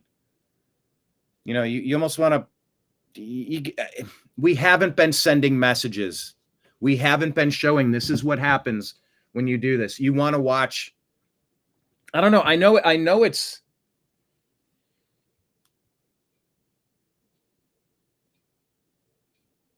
normal people, normal Americans have been demonized. But I think it's important to watch the extermination of demons, literal demons, the ones that are the murderers. I think it should be public execution. Hang them from the gallows. Leave them hanging there for a couple days. Remind other people, this is what happens in America when you target people for political assassination. I don't want anybody on the left targeted for political assassination, but they do. So send a message. Nope. That's what you get if you do that. We've been too soft on the bad guys for too long. People, guilty by a jury of their peers. There's a legal process we all go through. He was one of the only people, I mean, truly one of the only people to go to the president whom he loved. He loved Donald Trump, like personally as well. And I think the president really loved him in a real way. But he was one of the only people to go to the Oval Office and say, sir, I totally understand and think Iran's really bad, but a war with Iran is not, you know, is something that could really hurt our country. I mean, boy, that was an unpopular position. He didn't need to express it. Oh, of course. And he did it again. He didn't have some weird agenda. He wasn't mad at anybody. He was for his country and he was for doing the right and wise and difficult thing. And he said that. He went to the Oval Office to say that. He took massive, massive abuse from his own donors, which is also something that you don't see people. And he loved his donors. It wasn't a hostile thing, but they had a different view. A lot of them, not all, but a lot. And they expressed it to him in a very intense way. I know because he showed me. And he said, look, I understand your perspective. This is my perspective. And we're going to do what we think is the right thing, the wise thing. In that way, too, he was the voice of young people. I mean, there are no young people in the country anymore supporting this war and wanting Israel to continue its bombing campaign. That's just the truth. Look at the polls. And he was in touch with them. And even where his own opinion may have differed from their opinion, he felt like he owed it to them to bring their message to the sitting president of the United States. I mean, it was, that's what's been snuffed out. Well, as he has been, unfortunately, but he was one of the very few people I have met who combined a love for everyone involved with strong views. So again, he was not animated by anything creepy or weird. I mean, you knew him intimately, so you know this is true. If you talk to him off camera, he would say, you know, I love whoever I'm talking about, but I think this is wrong. It's immoral. It's bad for everybody involved, both sides. And he would say that, and he could say that because it was sincere. It was completely sincere, but I cannot overstate the amount of attacks he took privately over this, like absolutely for real. And having lived in Washington most of my life and seen people run nonprofits, I've never met one who was willing, stand up is too strong. He wasn't confrontational, but he would just say, no, I'm sorry that you feel that way, but I think this is the right thing. The people we represent, which is mostly young people, they believe this, and I believe it also. It was brave, but loving at the same time. And I'm not sure he made a lot of headway, by the way. I mean, I think he made real enemies in doing that, but his view didn't change. Anyway. So there you go. More Israel connections. This video says a drone was flying directly above when Charlie Kirk was assassinated, capturing everything. Guess who owns it? Hint, it's not a consumer drone. I don't know about that. It's the... Oh, there you go. There it is going.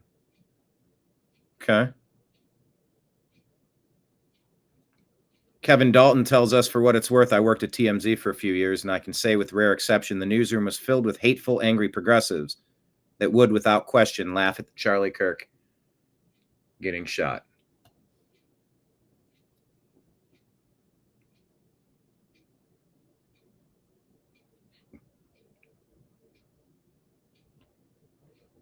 I can't play you the video. Why is this happening?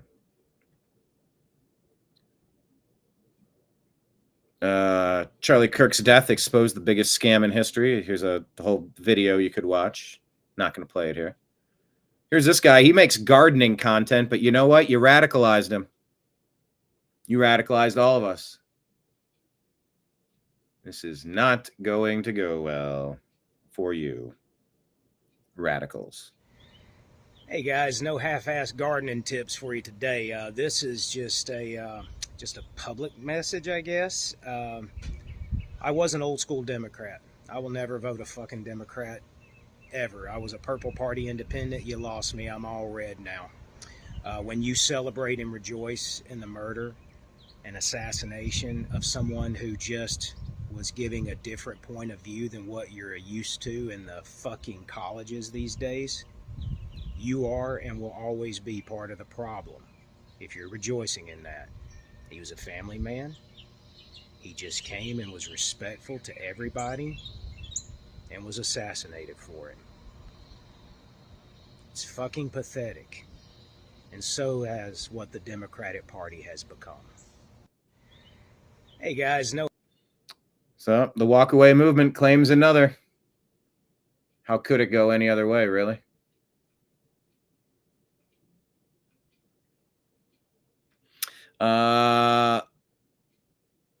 Okay, this is a talk with Tim Pool.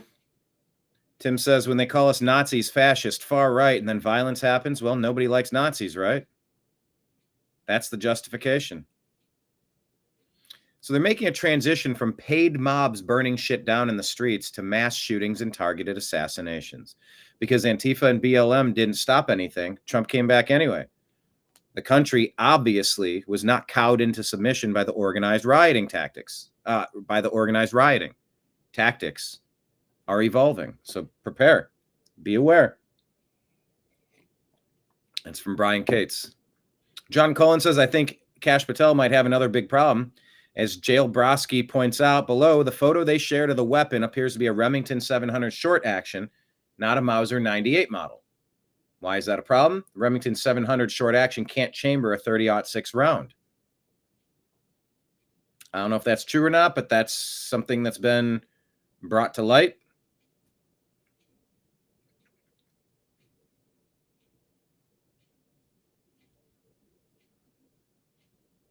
Don't understand this guy, but he's the one that was allegedly standing up cheering after Charlie Kirk getting shot. He immediately looked to the roof. Now he's listing other names and perhaps calling for more violence. His soldiers are dying. What the hell is this?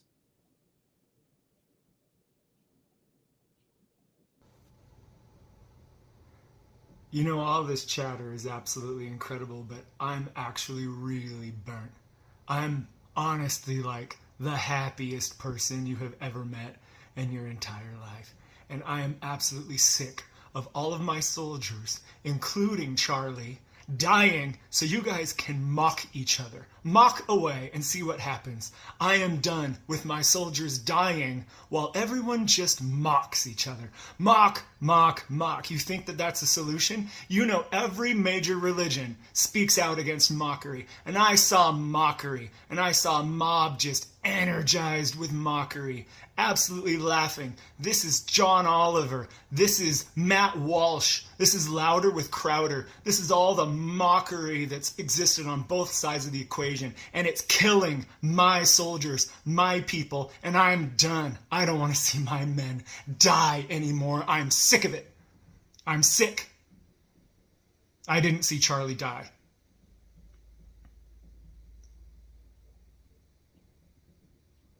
I stood up. My soldiers stand up, I stand up. And I'm not apologizing for standing up. I did what I was trained to do. doesn't make any sense to me. It doesn't really make any sense. Matt Tabor. A planned attack. These guys are all Antifa.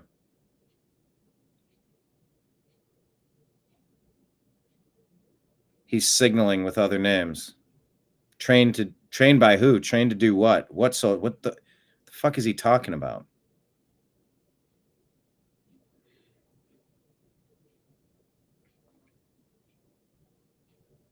LA radio host Dominique DiPrima is livid at the White House honoring Charlie Kirk with flags at half-mast.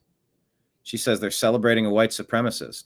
Says Kirk was trying to eliminate black people and women and trans people and immigrants. What the hell is she talking about? Never a thing. When her co-host brings up the fact that Charlie had some people of color as fans, she retorts, F them too. Sorry, that's just where I am. F them too. Gross. Who's she with? LA Radio? KBLA?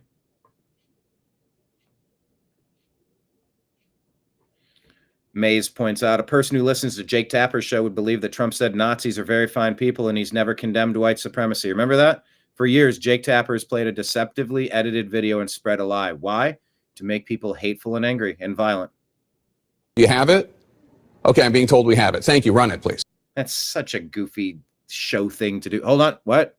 Yep. Okay. I'm being told we have it. You don't need to do that. That's all performative. It's such a bad actor. Baseball 929. Hello. Baseball 929. What's your name and where are you watching from?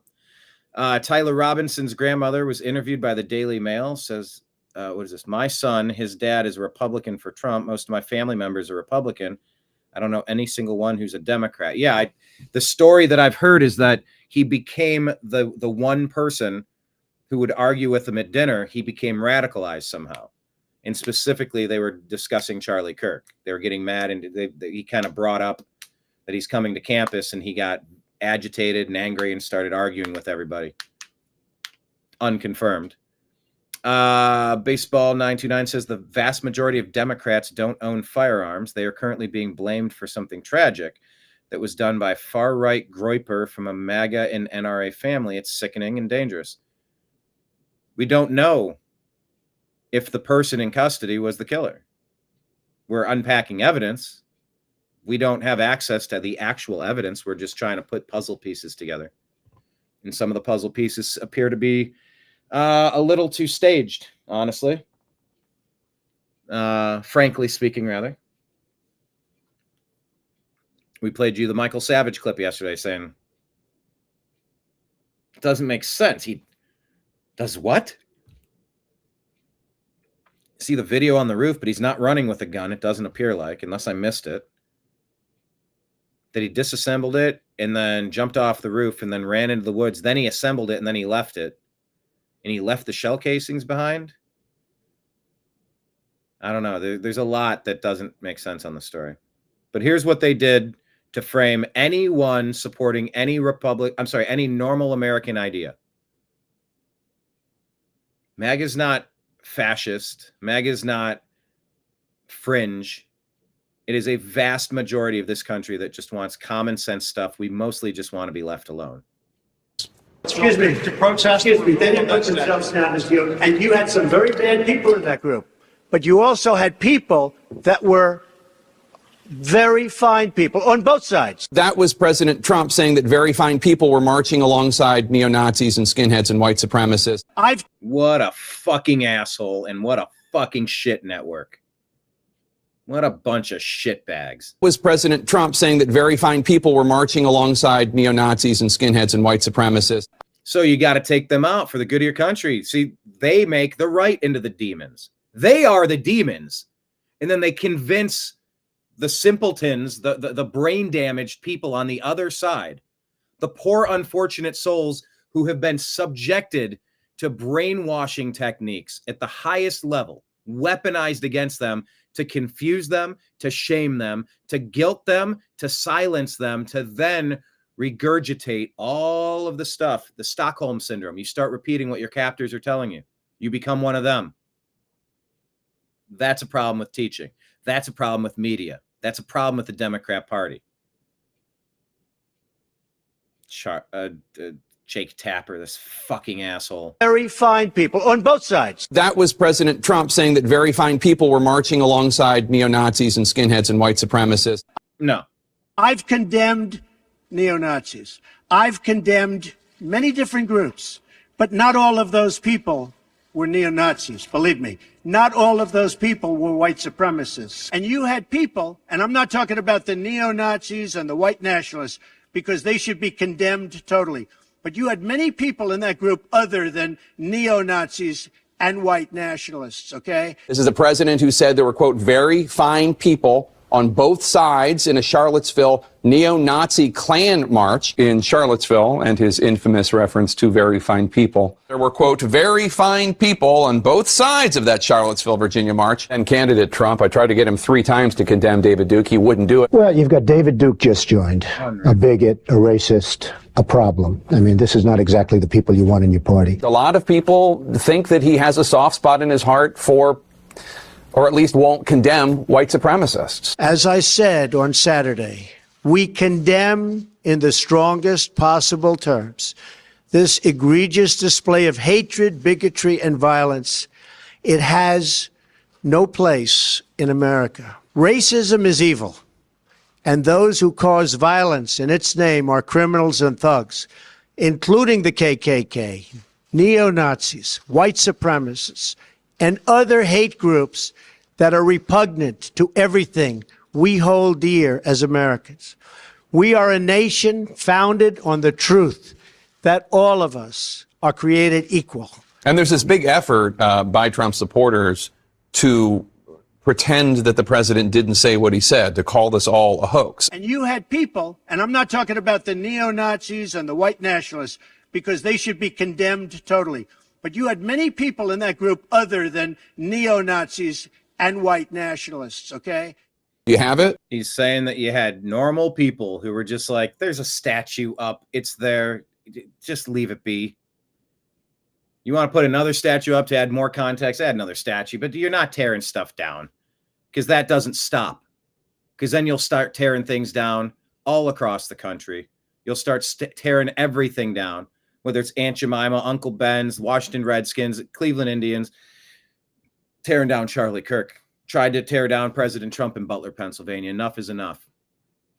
The pushback has begun. Line in the sand has been drawn. Americans have been changed forever. It's been a hell of a week. So I bid you adieu. I appreciate you all watching today. Please watch a couple hours on the YouTube channel for the New American Media. We're going to hit that threshold and try to get monetization back on Google if they'll allow it. But, you know, we can do our part, boost the numbers up. And I'll be back on Monday at noon. I'm going to sign out on behalf of everybody out there in the TNAM universe. I appreciate you. I love you. Have a great weekend. May this be the best day you've ever had when you look back on it. And I will talk to you again soon. Take care, everybody. Peace.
Your guide to the truth.